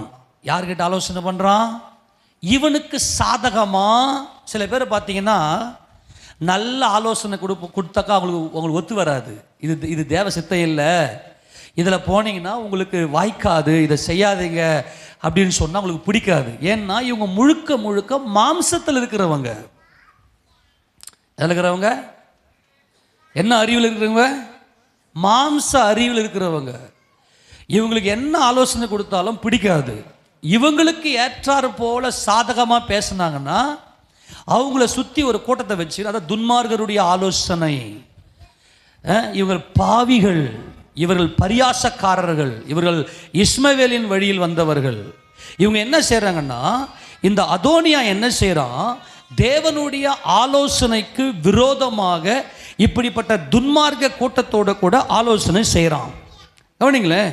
இந்த யோவாபு யார் தெரியுமா? தாவீதுக்காக பல யுத்தங்களை செய்தவர். கவனிங்க, இந்த யோவாபு எப்படிப்பட்டவன்னா, தாவீது வனாந்தரத்தில் சவுலுக்கு பயந்து ஓடிக்கொண்டிருக்கும் போது தாவீதோடு கூட இருந்து ஒரு யுத்த வீரனாக, இராணுவ வீரனாக இருந்தவன். நல்லா கவனிக்கணும். இது சில வேலைகளில் மாம்சத்தின்படி பார்த்து இவங்க தானே இந்த ஸ்தானத்தில் இருக்கிறாங்களாச்சே, இப்படி பண்ணலாம் அப்படி பண்ணலான்னு சொல்லிட்டு நீங்கள் மாம்சீகத்தில் முடிவெடுத்துடக்கூடாது. இந்த இடத்துல யோவாபுக்கே புரியல. இந்த யோவாபு எப்பவுமே பார்த்தா தாவீதுக்கு ஆப்போசிட்டாக பண்ணுறது தான் வேலையே. அவனும் கொஞ்சம் தேவனுக்கு பயந்து தாவீது அவனுடைய ஸ்தானத்தை காப்பாற்றி கொள்வதற்காக பயந்து ஏதோ ஒரு சில காரியங்களை செய்தான் இந்த யோவாபு. ஆனால் தாவீதினுடைய இராணுவ தலைவனாக இருந்த இந்த யோவாபோடும் ஆசாரியனாகிய அபியத்தாரோடும் ஆலோசனை பண்றான், தேவனுடைய ஆலோசனைக்கு விரோதமாக. எப்படி? தாவீது ராஜா என்ன பண்ணார்னா, நான் ஆண்டவரே, நான் கேதுரு மர பலகைகளால் கட்டப்பட்ட வீட்டில் நான் வாசமாக இருக்கும்போது உம்முடைய உடன்படிக்கை பெட்டி கூடாரங்கள் இருக்குது, நான் உமக்கு ஒரு ஆலயத்தை கட்ட போகிறேன் ஆண்டவரே அப்படின்னு சொல்லி தாவீது ஆண்டவர்கிட்ட போய் பேசுகிறாரு. உடனே நாத்தான் தீர்க்கதரிசி என்ன பண்ணுறாருன்னா, உங்கள் மனசில் இருக்கிறது நீங்கள் செய்யுங்க, ஆனால் தேவாலயத்தை நீங்கள் கட்ட மாட்டீங்க, உங்களுக்கு பின்னாடி உங்களுக்கு ஒரு குமாரன் வருவான், அவன் தான் தேவாலயத்தை கட்டுவான். ஆமேனா? தேவன் தாவீதுக்கு இந்த ஆலோசனையை கொடுக்கிறாரு. அநேத்திக்கு சாலமோனே இல்லை, சாலமோன் பிறக்கவே இல்லை. எல்லாத்துக்கும் மேல சாலமோன் பெத்தெடுத்த தாய் யாரு? பத்சேபால். இந்த பத்சேபால் எந்த அதிகாரத்தில் வராங்க? 2 சாமுவேலின் புத்தகம் 11வது அதிகாரத்துக்கு மேலே தான் இந்த சம்பவமே நடக்குது. ஆனால் நான் தேவனுக்கு ஒரு ஆலயத்தை கட்டுமே அப்படின்ற எண்ணம் தாவீதுக்கு எங்க வருது? 2 சாமுவேல் 7ஆம் அதிகாரத்தில் வருது. அப்போ உன் குமாரன் வந்து எனக்கு ஒரு ஆலயத்தை கட்டுமா. இவன் பிறக்கிறதுக்கு முன்பதாக என்ன வேதத்தின்படி பார்த்தீங்கன்னா பத்சேபால் சாலமோனை 4வதாக பெற்றெடுக்கிறாங்க, 4வது குமாரன். அப்படின்னா பல ஆண்டுகள் கடந்து போகிறது பத்சேபாலை மனைவியாக்கி கொண்ட பிற்பாடு கூட. அப்போ சாலமோன் வர்றதுக்கு முன்பதாகவே சாலமோனை குறித்த ஆலோசனை, தேவனுடைய ஆலோசனை நல்லா கவனிக்கணும். இந்த தேவ ஆலோசனைக்கு விரோதமாக எத்தனை அதோனியாக்கள் எழும்பினாலும் ஒன்றும் வாய்க்காமல் போகும். உங்களை குறித்த தேவ ஆலோசனை மகத்துவமாக நடந்தேறும். ஆமென் சொல்லாமா? எத்தனை பேர் சொல்றது புரியுது? தைரியமா இருங்க. உங்களை குறித்த தேவ ஆலோசனை, உங்க வாழ்க்கை எப்படி இருக்கணும், என்ன செய்யணும் என்பது குறித்து தேவன் கொடுத்த எல்லாமே திட்டமிட்டபடி நடக்கும். ஏனென்றால் நீங்கள் காலையில போய் சேனைகளின் கர்த்தருடைய போதனைக்கு காத்திருக்கிறீர்கள். அப்பா உங்க வசனத்தின்படி என்னை நடத்தும்னு சொல்லி காத்திருக்கிறீங்க. அவங்க கண்ணை என் மேல வச்சு எனக்கு ஆலோசனை சொல்லுங்கன்னு காத்திருக்கிறீங்க. எடுத்து வாசிங்களேன். அந்த வசனத்தில் வாசித்து கட்டின நல்லா புரியும். 2 சாமுவேலின் புத்தகம் 7ஆம் அதிகாரத்தில் தான் இந்த சம்பவம் வருது. அந்த வசனத்தை மட்டும் வாசிங்களேன். 12ஆம் வசனத்தை வாசிங்க பார்க்கலாம். உன் நாட்கள் நிறைவேறி நீ உன் பிதாக்களுடன் நித்திரை பண்ணும்போது நான் உனக்கு பின்பு உன் கர்ப்ப பிறப்பாகிய உன் சந்ததியை எழும்ப பண்ணி அவன் ராஜ்யத்தை நிலைப்படுத்துவேன். அவன் என் நாமத்திற்கு என்று ஒரு ஆலயத்தை கட்டுவான். அவன் ராஜ்யத்தின் சிங்காசனத்தை என்றென்றைக்கும் நிலைக்க பண்ணுவேன். அல்லேலூயா சொல்லாமா? ஆமெனா? இப்போ தாவீதுக்கு அப்புறம் வரக்கூடிய சாலமோன் தான் என் ஆலயத்தை கட்டணும்னு கர்த்தர் வந்து தாவீதோட கூட பின்னாட்களே சாலமோன் பிறந்த பிற்பாடு சொல்றாரு. ஆனால் சாலமோன் பிறக்கிறதுக்கு முன்பதாகவே இதுதாங்க தாவீது பிறக்கிறதுக்கு முன்னாடியே சவுல் கிட்ட சொல்லிட்டார் ஆண்டவர், சவுலே நான் உன்னை தள்ளி என் இதயத்துக்கு ஏற்றவன் ஒருவனை நான் ராஜாவாக தெரிந்து கொண்டேன். ஆமென் சொல்லுங்களேன். நம்முடைய தேவன் ஆணையினாலே நம்மை தெரிந்து கொண்டு அவருடைய ஆலோசனையை நம்மில் உறுதிப்படுத்துகிற தேவனாய் இருக்கிறார். தாவீது பிறக்கிறதுக்கு முன்னாடியே பல வருஷங்களுக்கு ஏறக்குறைய சொல்ல போனா ஒரு தாவீதுக்கு முன்னாடி ஒரு 15 வருஷத்துக்கு முன்பதாக ஏறக்குறைய கணக்கு பண்ண தெரியும். அதுக்கு முன்னாடியே சொல்றாரு, நான் உன்னை தள்ளிட்டு நான் வந்து தாவீதை நான் உன்னை வந்து நான் ராஜா தாவீதை அவருடைய சிந்தனையில வைத்துக்கொண்டு தேவனுடைய ஆலோசனையில வைத்துக்கொண்டு சொல்றாரு, சவுலே நான் உன்னை தள்ளிட்டு என் இதயத்துக்கு ஏற்ற ஒருத்தனை என் ஜனங்கள் மேல நான் ராஜாவாக தெரிந்து கொள்ளுகிறேன் என்று சொல்லி. ஆமேனா? அதே போல இப்ப தாவீது ராஜா கிட்ட சொல்றாரு, தாவீதே உனக்கு பிற்பாடு உன்னுடைய கர்ப்ப பிறப்பாய் வருகிற ஒருத்தனை நான் தெரிந்து கொள்ளுகிறேன். சரி, அப்படின்னா சாலமோன் யார் வயித்துல பிறந்தாரு? பத்சேபாலுடைய உறவும் தாவீது ராஜாவுக்கும் இருந்த அந்த ஒரு காரியம் எல்லாம் ஒரு பயங்கரமான பாவ காரியமாச்சு. அப்ப கர்த்தர் இதை அங்கீகரித்தாரா? அப்படியல்ல. இதுல பெரிய ரகசியம் இருக்கு. என்னன்னா தாவீதுடைய மனம் என்ன என்பதை கர்த்தர் அறிந்திருந்தார். தாவீதுடைய மனம் என்ன அப்படின்னு சொன்னா, தன் பிழைகளை உணர்கிற மனம் தாவீதுக்கு உண்டு. தாவீது யூதா என்று சொன்னால், யூதா என்றாலே தன் பிழைகளை உணர்கிறவன் யார்? மறைவான குற்றங்களுக்கு என்னை நீங்களாக்கி ரட்சியும். என் மாம்ச பலவீனத்தில் ஒரு அநேகர் பாவம் செய்து விட்டாலும் பாவத்தை உணர்றது கிடையாது. பாவத்தை உணர்ந்து அந்த மனஸ்தாபப்படுவான் பார்த்தியா, அதுதான் தாவீது. நம்ம ஆண்டவர் பாவத்தை செய்யாத நீதிமான்களுக்காக அவர் பூமியில வரல. நீ எவ்வளவு பெரிய பாவம் செய்திருந்தாலும் கர்த்தர் போதிக்கும் போது, கர்த்தருடைய வார்த்தையை உனக்கு உணர்த்தும் போது, ஆண்டவரே நான் உமக்கு விரோதமாய் பாவம் செய்தேனே, அதான் 51ஆம் சங்கீதத்தில் தேவரீர் ஒருவருக்கே விரோதமாய் நான் பாவம் செய்தேன் என்கின்ற அந்த பாவ உணர்வு தேவனுக்கு முன்பதாக அந்த பாவ உணர்வு. ஏனென்றால் நீரே சர்வ வல்லவர், பத்சேபாலை சிருஷ்டித்தவரும் நீரே, ஏத்தியனாகிய உரியாவை சிருஷ்டித்தவரும் நீரே, அந்த குடும்பத்துக்கு விரோதமாய் அந்த குடும்பத்தை கெடுத்த பாவி நான். ஆமேனா? அந்த உணர்வு தாவீதுக்கு ஏற்பட்டதுனாலே, தாவீதுடைய இருதயத்தை கர்த்தர் நன்கு அறிந்திருந்ததுனால அவர் சொல்றாரு, என்ன சொல்றாரு, உன் கர்ப்ப பிறப்பாய் வருகிறவனை நான் உனக்கு பின்பதாக ராஜாவாக ஏற்படுத்தி அவனுக்கு நான் ராஜாசனத்தை நிலைப்படுத்தி அவனை நான் உற்சாகப்படுத்துவேன், அவனை ஸ்திரப்படுத்துவேன், அவன் எனக்கு ஒரு ஆலயத்தை கட்டுவான். ஆமேனா? ஆனா இந்த தேவனுடைய ஆலோசனைக்கு விரோதமாக இந்த அதோனியா எழும்பி அவன் ஒரு ஆலோசனை கொடுக்கிறான். பிலேயாம் இஸ்ரவேல் ஜனங்களுக்கு விரோதமாய் ஆலோசனை கொடுத்தான் என்று என்னாகம புத்தகத்தில் வாசிக்கிறோம். பிலேயாமுடைய ஆலோசனையினாலே ஏறக்குறைய 24,000 பேர் இஸ்ரவேலிலே அங்கே விழுந்து போனார்கள். அன்றைக்கு எல்லாம் தேவ கோபத்துக்கு ஆளானார்கள். அன்பாய் சொல்லுகிறேன், உனக்கு கொடுக்கிற ஆலோசனை எப்படிப்பட்ட ஆலோசனை? இன்னைக்கு கெட்ட நண்பர்கள், வாலிப பிள்ளைங்கள்லாம் என்ன பண்ணுறாங்க தெரியுமா? அவங்க மாம்சத்துக்கு ஏற்றாறு போல தன்னைத்தானே உயர்த்துகிற இந்த யோவாபு அபியத்தாரனுடைய ஆலோசனையை கேட்டுக்கொண்டு இன்னைக்கு அநேக அதோனியாக்களாக இன்னைக்கு தேவனுக்கு விரோதமாய், தேவ ஆலோசனைக்கு விரோதமாய் செயல்படுகிற பொல்லாத காரியங்கள். சாப்பிட்டியா? அது ஒன்று எஸ் போட்டு பி போட்டு டி போட்டு யா. எதுக்குடா உனக்கு இந்த சாட்டு? ஜி போட்டு ஒரு டி போட்டு 8 அது குட் நைட். ஜி போட்டு 8 போட்டு என்னென்னமோ பண்ணுறானுங்க. இன்னைக்கு என்னென்னமோ ஆராய்ச்சி பண்ணுறானுங்க. எதுக்கு இந்த சாட்டுன்னு நான் கேட்குறேன். எதுக்கு உனக்கு இந்த சாட்டு? அதெல்லாம் இப்போ என்ன பண்ண, நீ உடனே ஃபோன் ஹலோ நான் சாப்பிட்டேன், நீ சாப்பிட்டியா, நல்லா குட் நைட் தூங்குன்னு சொல்லிட்டு ஒரு ஃபோன் பண்ணி வச்சு விட்டுரு. அதை உட்காந்து நைட்டெல்லாம் இவன் சாட் பண்ணி எதுக்கு இந்த ஆலோசனை? ஏன் இப்போ இதை விட ஒரு பயங்கர கொடுமையான காரியம் என்னன்னா, நல்ல இன்பமாக இனிமையாக பேசின்னு இருப்பாங்க. திடீர்னு ஒரு ரிங்டோன், ஒரு ஃபோன் அடிக்கும். அப்படியே அலறி அடிச்சுக்கிட்டு கீழே இருக்கிற சாப்பாடு கீழே கீழே தள்ளிட்டு ஓடி போய் அந்த ஃபோனை ஆன் பண்ணி பேசி, அது உப்புகல்லு கூட பிரயோஜனமாக இருக்காது.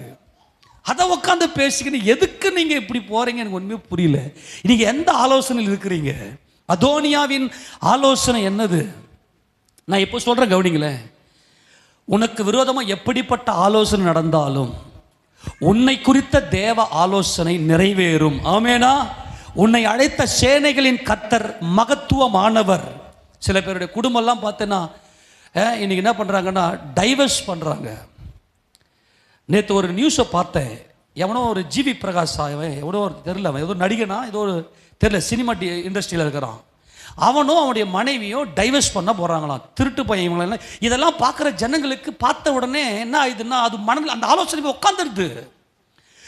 அவன் மனைவியும் அவன் கணவனும் 2 பேரும் ஒன்றா காரில் வந்து அந்த மெஜிஸ்ட்ரேட்டுக்கிட்ட ஆஜராகி நாங்கள் 2 பேரும் பிரிஞ்சு போயிடுறோன்னு சொல்கிறாங்களாம். கோர்ட் வந்து பிரித்து வைக்கிறோம்.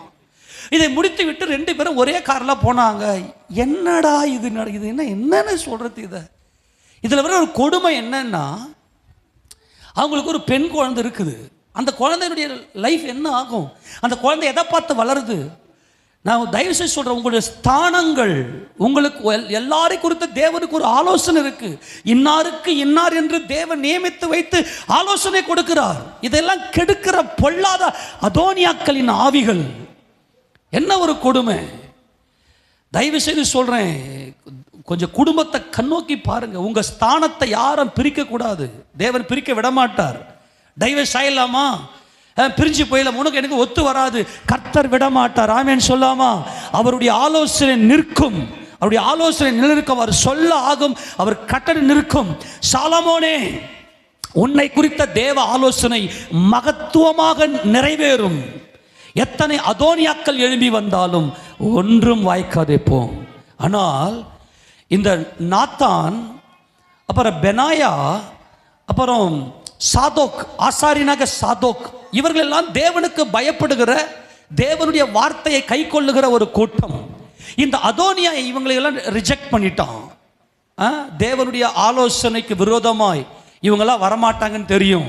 அவங்க கொடுக்குற ஆலோசனை தப்புப்பா, தேவன் தெரிந்து கொண்டது சாலமோனே, நீ இப்படி பண்ணக்கூடாதுன்னு சொல்லி யார் சொல்லுவாங்க? நாத்தான் தீர்க்கதரிசி சொல்லுவார். அதுக்கப்புறம் ஆசாரியனாகிய சாதோக்கு சொல்லுவார். அதுக்கப்புறம் பெனாயா சொல்லுவார். ஆனால் இவங்க என்ன பண்ணுறாங்க? இந்த அபியத்தார் என்ன செய்கிறான்? அந்த ஆலோசனை தள்ளுறான். நீ இது பண்ணுறது தப்புடி, இதை பண்ணாதேன்னு சொன்னால் உனக்கு என்ன தெரியும் போடி அப்படின்னு அவளை தள்ளி விட்டுருது. உனக்கு ஏற்ற மாதிரி ஆலோசனை சொன்னால் அந்த ஆலோசனையை பிடிச்சிக்கிறது. கடைசியில் நடுத்தெருவில் நிற்பீங்க. தாய் தகப்பனுடைய ஆலோசனையை கேட்காம நீ பண்ணு பாரு. இதெல்லாம் இன்னைக்கு நிறைய பேர் என்ன பண்ணுறதில்ல, இதெல்லாம் உணர்றதில்லை. இன்னைக்கு உட்காந்து உணர்ந்தீங்கன்னா போதும், உங்கள் வாழ்க்கையை கர்த்தர் சீர்படுத்துவார். நீங்கள் செய்த பாவத்தை உணருங்க. ஆண்டவரே, நான் ஆலோசனை இல்லாமல் போனேன், இன்னைக்கு என் பிள்ளைங்க ஆலோசனை இல்லாமல் நடக்குது, என் பாவத்தை மன்னிங்கப்பான்னு உங்கள் பாவத்தை அறிக்கை பண்ணுங்க. உங்கள் பிள்ளைங்க தலைமையில் இருக்கிற அந்த சாபத்தை கர்த்தர் எடுத்து போடுவார். கர்த்தர் நல்லவர். அப்போது சாலமோன் பிறக்கிறதுக்கு முன்பதாகவே கர்த்தர் சாலமோனை தெரிந்து கொண்டார். இந்த ஆலோசனை, தேவனுடைய ஆலோசனை தான் நிற்கும். உன்னை குறித்த உன் ஸ்தானம், சபையில் உனக்கு ஒரு ஸ்தானம் இருக்கு. நீ பயப்படவே தேவையில்லை. உன்னை குறித்து கர்த்தர் உன்னை எதற்காக சபையில் உன்னை வச்சிருக்கிறாரோ அந்த அந்த ஸ்தானத்தை யாருமே பறிக்க முடியாது. இன்னைக்கு ஏன் பயம் வருது? என் ஸ்தானத்தை இன்னொருத்தர் பறிச்சுக்குவாங்களோ? மாம்சத்திலிருந்து வரக்கூடிய ஆலோசனை அது. நீ கர்த்தருடைய சமூகத்தில் போய் நிற்பேன்னா கர்த்தர் உனக்கு கொடுக்குற அந்த ஆலோசனை அவ்வளோ மகத்துவமாக இருக்கும். ஆனால் இங்கே யாரை தள்ளிட்டான் பாருங்க, இந்த அதோனியா. எடுத்து வாசிக்க பார்க்கலாம் 1 ராஜாக்களின் புத்தகத்தில். யாரை இவன் என்ன பண்ணுறான்? விருந்தெல்லாம் வச்சுட்டான். நான் தான் ராஜான்னு சொல்லி விருந்தெல்லாம் வச்சு எல்லாரையும் கூப்பிட்டான். தொடர்ந்து வாசிங்க பார்க்கலாம். 8ஆம் வசனம் வாசி. 1 ராஜாக்கள் 1:8 வாசிங்க. ஆசாரியனாகிய சாதோக்கும் யோய்தாவின் குமாரனாகிய பெனாயாவும் தீர்க்கதரிசியாக நாத்தானும் சீமேயும் ரேயும் தாவீதோடு இருக்கிற பராக்கிரமசாலிகளும் அதோனியாவுக்கு உடந்தையா இருக்கவில்லை. துன்மார்கனுக்கு உடந்தையா இருக்கவில்லை. எல்லாம் சொல்லுங்க, யாருக்கு உடந்தையா இருக்கல? இந்த துன்மார்கனுக்கு, தேவனுடைய ஆலோசனைக்கு விரோதமாக இவர்கள் உடந்தையா இருக்க இல்லை. ஆமென் சொல்லுங்க. ஏனென்றால் இவர்கள் தேவ ஆலோசனைக்கு விரோதமாய் செயல்படுகிறவர்கள். இந்த காரியம் வாய்க்காது, இது மகத்துவமாக இருக்காது. ஆனால் தேவ ஆலோசனையை நிலைநிற்கும். அதோனியா இன்ரோகேலுக்கு சமீபமான சோகலேத் என்னும் கல்லின் அருகே ஆடு மாடுகளையும் கொழுத்த ஜந்துக்களையும் அடித்து ராஜாவின் குமாரராகிய தன் சகோதரரை எல்லாரையும் ராஜாவின் ஊழியக்காரரான யூதாவின் மனுஷர் அனைவரையும் அழைத்தான். தீர்க்கதரிசியாக நாத்தானையும் பெனாயாவையும் பராக்கிரமசாலிகளையும் தன் சகோதரனாகிய சாலமோனையும் அழைக்கவில்லை. ஆமெனா? என்ன கொடுமை இது! அவன் பாருங்க, தாவீதினுடைய எல்லா குமாரையும் அழைச்சான், அவனுக்கு பிரியமானவங்களும் அழைச்சான். ஆனால் யார் அழைக்கல? சாலமோனை. சொல்லுங்க, சாலமோனை. ஏன் சாலமோன் அழைக்கல? சாலமோன் தேவனால் தெரிந்து கொள்ளப்பட்டவர். ஆமெனா? சாலமோன் தேவனுடைய ஆலோசனையில் இருந்தவர். இந்த துன்மார்க்கர் கொடுக்கிற இந்த ஆலோசனை எல்லாம் ஒண்ணுமே இல்லாம வாய்க்காம போயிடும். நல்லா புரிந்து கொள்ளுங்க. அகித்தோப்பேலின் ஆலோசனையை பைத்தியமாக்கின கர்த்தர், பிலேயாமின் ஆலோசனையை பட்டயத்தால் வெட்டி போட்ட கர்த்தர், உங்களுக்கு விரோதமாக எழும்புகிற எல்லா ஆலோசனையும் இப்படியே வெட்டி வீழ்த்துவார், அதை பைத்தியமாக்கி விடுவார். இவனுடைய இந்த அதோனியாவுடைய ஆலோசனையை அப்படித்தான் பைத்தியமாக்கினார். ஒன்று பண்ணார் நாத்தான். என்ன பண்ணார் தெரியுமா? பத்சேபால கூப்பிட்டாரு. அம்மா இங்க வா, உன் பிள்ளை சாலமோன் தானே ராஜாவாக இருப்பான்னு சொல்லி ராஜா சொன்னார். ஆமாம், இன்னைக்கு அதோனியா பண்ணுற இந்த வேலை ராஜாவுக்கு தெரியாது. அதாவது ராஜாவுக்கு இந்த விஷயம் தெரியாது. அதனால் நீ என்ன பண்ணுனா, ராஜா கிட்ட போயிட்டு பேசு. நீ பேசிக்கினே இருக்கும்போது நான் உன் பின்னாடி வந்து நீ சொல்கிற ஆலோசனை நான் உறுதிப்படுத்துகிறேன். அல்லேலூயா. ஆமெனா? நாத்தான் சூப்பர் பிளான் போடுறாரு. ராஜாவுக்கு ரொம்ப வயசாயிடுச்சு, ரொம்ப குளிர் நடுக்கும், அவர் ரத்தம்லாம் சுண்டி போயிருச்சு. அதனால அங்கே பார்த்தீங்கன்னா இப்போ அபிஷாக்கை என்ன பண்ணுறாங்க, அபிஷாக்கை கொண்டு வந்து அவருக்கு பணிவிட பண்ண மட்டும் வைக்கிறாங்க. அந்த அளவுக்கு ராஜாவுக்கு ரொம்ப வயது போயிருச்சு. அதே போல் பத்சேபால் உள்ளே போகிறாங்க. உள்ளே போயிட்டு பாதத்தில் விழுந்து வணங்கி, என்னம்மா உனக்கு தேவைன்னு கேட்குறாரு. என்னங்க ஐயா, சாலமோன் தானே எனக்கு அப்புறம் ராஜாவாருன்னு சொன்னீங்க, ஆனால் அதோனியா இந்த மாதிரி பண்ணுறானேன்னு சொல்லிக்கினே இருக்கிறாரு. அதே போல் பின்னாடியே நாத்தான் வந்துட்டு, நீங்கள் இந்த மாதிரி சொல்லவே இல்லையே, அதோனியா தான் ராஜாவான்னு சொல்லி சாலமோன் தானே ராஜாவான்னு சொன்னீங்கன்று அவரை உறுதிப்படுத்த, அப்போ காரியம் எப்படி நடக்குதான்னு சொல்லி ராஜாவுக்கு தெரிய வர உடனே ராஜா கட்டளை கொடுக்கிறார். எடுத்து வாசிங்க 1ஆம் அதிகாரத்தில் 32ஆம் வசனத்தை வாசிக்க பார்க்கலாம். அவர்கள் ராஜாவுக்கு முன்பாக பிரவேசித்த இல்லம்மா 32 வாசி. 1:32. பின்பு தாவீது ராஜா ஆசாரியனாகிய சாதோக்கையும் தீர்க்கதரிசியாகிய நாத்தானையும் யோய்தாவின் குமாரனாகிய பெனாயாவையும் என்னிடத்தில் வரவழையுங்கள் என்றான். அவர் ராஜாவுக்கு முன்பாக பிரவேசித்த போது ராஜா அவர்களை நோக்கி, நீங்கள் உங்கள் ஆண்டவனுடைய சேவகரை கூட்டிக் கொண்டு என் குமாரனாகிய சாலமோனை என் கோவேறு கழுதின் மேல் ஏற்றி அவனை கீகோனுக்கு அழைத்து கொண்டு போங்கள். அங்கே ஆசாரியனாகிய சாதோக்கும் தீர்க்கதரிசியாகிய நாத்தானும் அவனை இஸ்ரவேலின் மேல் ராஜாவாக அபிஷேகம் பண்ண கடவர்கள். பின்பு எக்காலம் ஊதி ராஜாவாகிய சாலமோன் வாழ்க என்று வாழ்த்துங்கள். அல்லேலூயா. ஆமென் சொல்லுங்களேன். ஒரு பயங்கரமான பவர்ஃபுல் கூட்டணி. தாவீது கூட்டணி ஆலோசனை எப்படிப்பட்டது? இந்த சாதோக் ஆரோனுடைய வம்சத்தில் வந்த அபியத்தாரம் ஆரோனுடைய வம்சத்தில் வந்தவர் தான். ஆனால் அவர் ஏலியினுடைய சந்ததியாக அங்கு காணப்படுகிறார். ஏலிக்கு சொல்லப்பட்ட சாபம் பழித்து சாலமோன் ராஜாவான பிற்பாடு அபியத்தாரை ஆசாரனை இல்லாதவர் தள்ளிவிடுவார். ஆனால் சாதோக் தேவனுடைய ஆலோசனையில் நிலைநிற்கிறவர். இந்த சாதோக்கும் தீர்க்கதரிசியாக நாத்தானும் இவங்க என்ன செய்றாங்க? அதே போல பெனாயா, அவனும் ஒரு நல்ல நீதிமான், கர்த்தருடைய ஆலோசனைக்கு உட்பட்டவன். ராஜாவாக சாலமோனை அங்க என்ன பண்ண, ராஜாவாக அபிஷேகம் பண்ணி ராஜா வாழ்க என்று சொல்லி நகர்வலம் வருகிறார்கள். அப்போ உன்னை குறித்த தேவனுடைய ஆலோசனை நிறைவேறணும்னா சேனைகளின் கர்த்தராக இயேசு ராஜா சமூகத்துக்கு நீ ஒவ்வொரு நாளும் போய், கர்த்தாவே எனக்கு நீர் போதியும், உங்க வார்த்தைகளை போதியும், உம்முடைய அறிவினால் என்னை நிரப்பும்.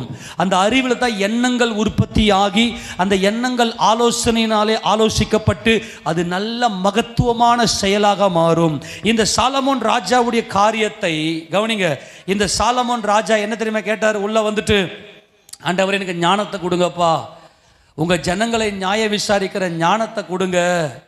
இவ்வளோ பெரிய ஜனங்களை எப்படி நியாயம் விசாரிக்க முடியும்? இதை விட பயங்கர ரகசியம் என்ன தெரியுமா? எனக்கு நன்மை தீமை அறியத்தக்க அறிவை கொடுங்க. ஏதேன் தோட்டத்தில் இந்த ஆதாம் தீமையை வெறுத்து, அதாவது நன்மையை வெறுத்து தீமையை தெரிந்து கொண்டான். எனக்கு இன்னைக்கு தீமையை வெறுத்து நான் நன்மையை தெரிந்து கொள்ளக்கூடிய அந்த ஒரு ஞானத்தை எனக்கு தாரும் என்று இந்த சாலமோன் கேட்டார். ஏனென்றால் சாலமோன் தேவனுடைய ஆலோசனையில் நடக்கிறவர். அல்லேலூயா சொல்லாமா? சாலமோனை போல ஒரு ஞானம் உள்ள ஒரு ராஜா சாலமோனுக்கு முன்னாடி எழும்பினதும் இல்லை, சாலமோனுக்கு பின்னாடி எழும்பினதும் இல்லை. காரணம், சாலமோன் தேவ ஆலோசனையில் நடக்கிறவர். அந்த வசனத்தை வாசிங்க பார்க்கலாம். 3வது அதிகாரத்தில் 9வது வசனத்தை வாசிங்க. ஆகையால் உமது ஜனங்களை நியாய விசாரிக்கவும் நன்மை தீமை இன்னது என்று வகையறுக்கவும் அடியேனுக்கு ஞானமுள்ள இருதயம். இதாங்க அறிவு, தேவ அறிவு. நான் சொல்றது புரிஞ்சு போச்சா? எல்லாம் விரல விட்டு சொல்லுங்க பார்க்கலாம். அறிவிலிருந்து தான் எண்ணங்கள் உதயமாகிறது. அறிவில் தான் எண்ணங்கள் உதயமாகுது. இந்த எண்ணங்கள் தான் ஆலோசிக்கப்படுகிறது. எப்படி செய்ய வேண்டும் என்ற ஆலோசனை தான் ரொம்ப முக்கியம். நம்ம என்ன டிசைட் பண்ணுறோமோ, தீர்மானிக்கிறோமோ, திட்டம் போடுறோமோ அது அப்படியே வாய்க்கும். அப்படி வாய்க்கெல்லாம் மனசெல்லாம் உடையும். அப்போ நம்ம செய்கிற காரியங்கள் மகத்துவமாக மாறுகிற அந்த செயலில் மகத்துவம் வருகிறது. அந்த செயல்களில் மகத்துவம் தான் 5வதாக நாம் இங்கே நிற்கிறோம். அப்போ சாலமோன் எதை பிடிச்சிட்டாருங்க? உம்முடைய ஞானம், உம்முடைய வார்த்தை.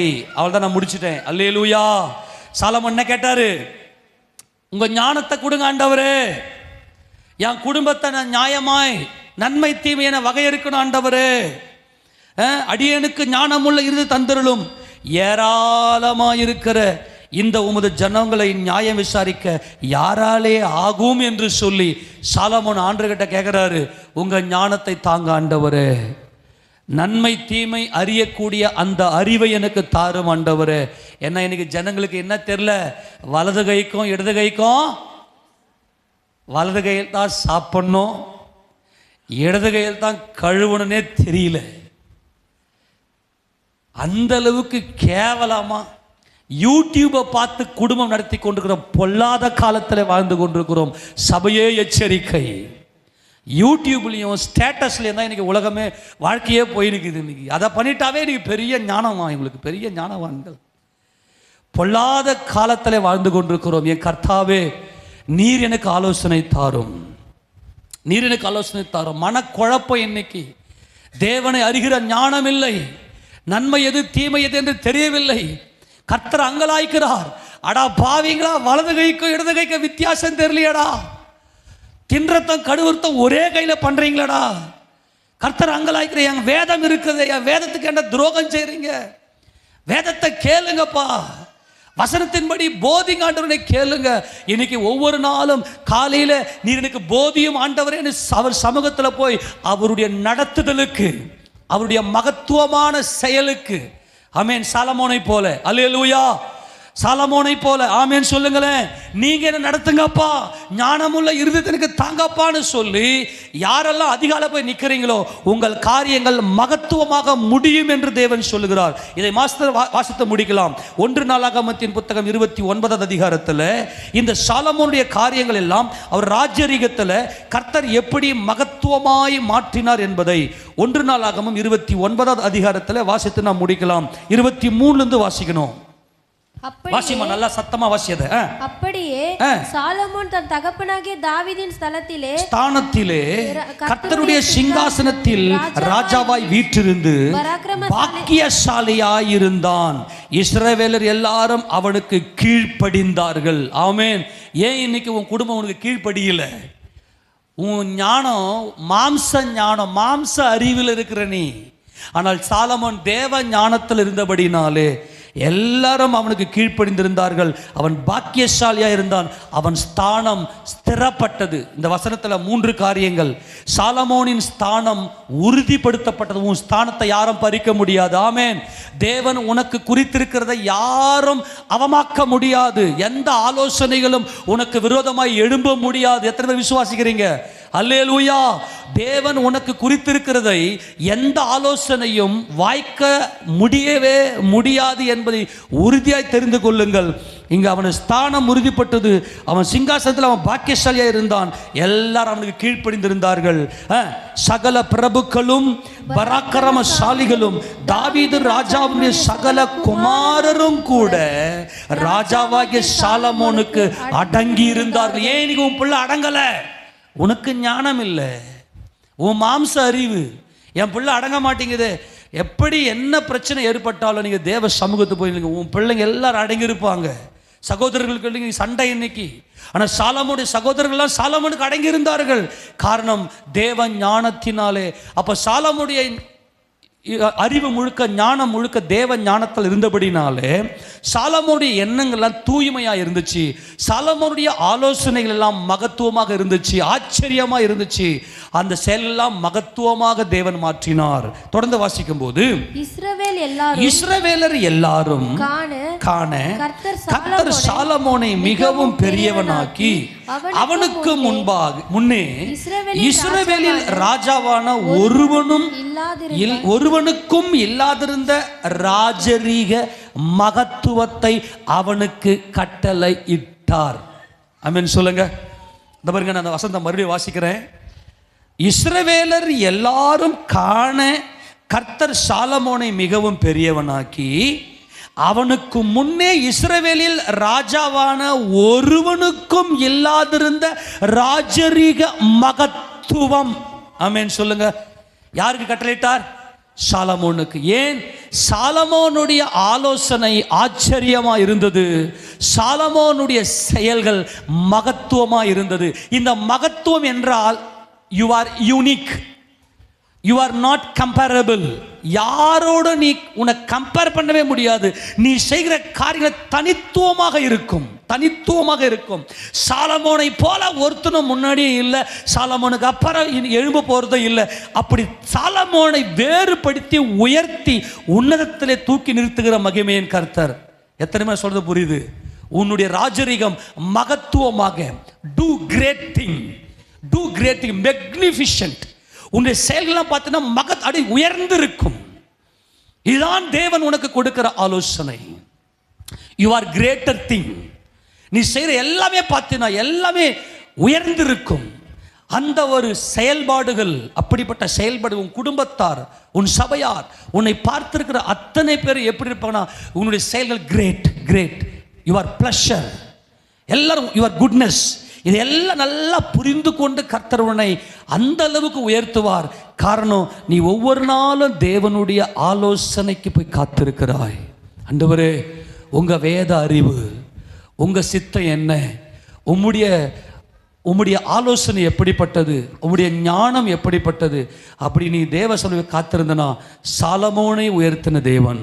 உன்னை கவனிங்க, கர்த்தர் நம்மை உயர்த்துறாருன்னா நாமளா நம்மளை தம்பட்டம் அடிச்சுக்க கூடாது. நாம இந்த அதோனியா நான் அப்படி தம்பட்டம் அடிச்சுக்கணும். எனக்கு இவ்வளோ பெரிய ஞானம் இருக்குது, எனக்கு பொறுப்பு இருக்குது, நான் தான் என்ன சொல்லி.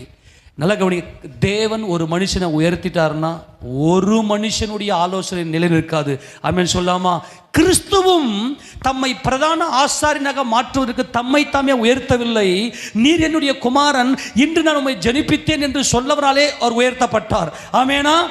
ஆரோனாலே அழைக்கப்பட்டால் ஒழிய ஒருவன கனமான ஊழியத்துக்கு தானாய் எழும்புகிறதில்லை. தானாய் எழும்புதல்ல ஊழியம். உன்னுடைய ஸ்தானம் தானா வரல, உன் ஸ்தானத்தை கொடுத்தவர் தேவன். ஆமென். நீ உன் கணவனுக்கு நீதான் மனைவி, இந்த ஸ்தானத்தை கொடுத்தவர் தேவன். நீதான் உன் பிள்ளை, இவதான் உன் பிள்ளைங்க, இந்த ஸ்தானத்தை கொடுத்தவர் தேவன். இயேசு கிறிஸ்துவும் பிரதான ஆசாரியன் ஆகிறதுக்கு, மெல்கிசேதேக்கின் முறைமையின்படி என பிரதான ஆசாரியர் ஆகிறதுக்கு தம்மை தாமே உயர்த்தவில்லை. தேவனே அவரை உயர்த்தி அவரை மகத்துவப்படுத்தினார். அந்த மகத்துவமான தேவன் தான் சாலமோனை அவர் ராஜரிகத்தை மகத்துவமாக கட்டளையிட்டார். இன்னைக்கு கர்த்தர் கட்டளையிடுகிறார். உன் ஸ்தானத்தை ஒரு மனுஷனும் ஒரு ஆலோசனையும் பறிக்க முடியாது. தேவ ஆலோசனை மகத்துவமாக உன் வாழ்க்கையில் நிறைவேறும். ஆமென் சொல்லாமா? எல்லாரும் முழங்கால் படியிட்டு எல்லாரும் ஒப்பு கொடுக்கலாமா? அன்புள்ள ஆண்டவரே,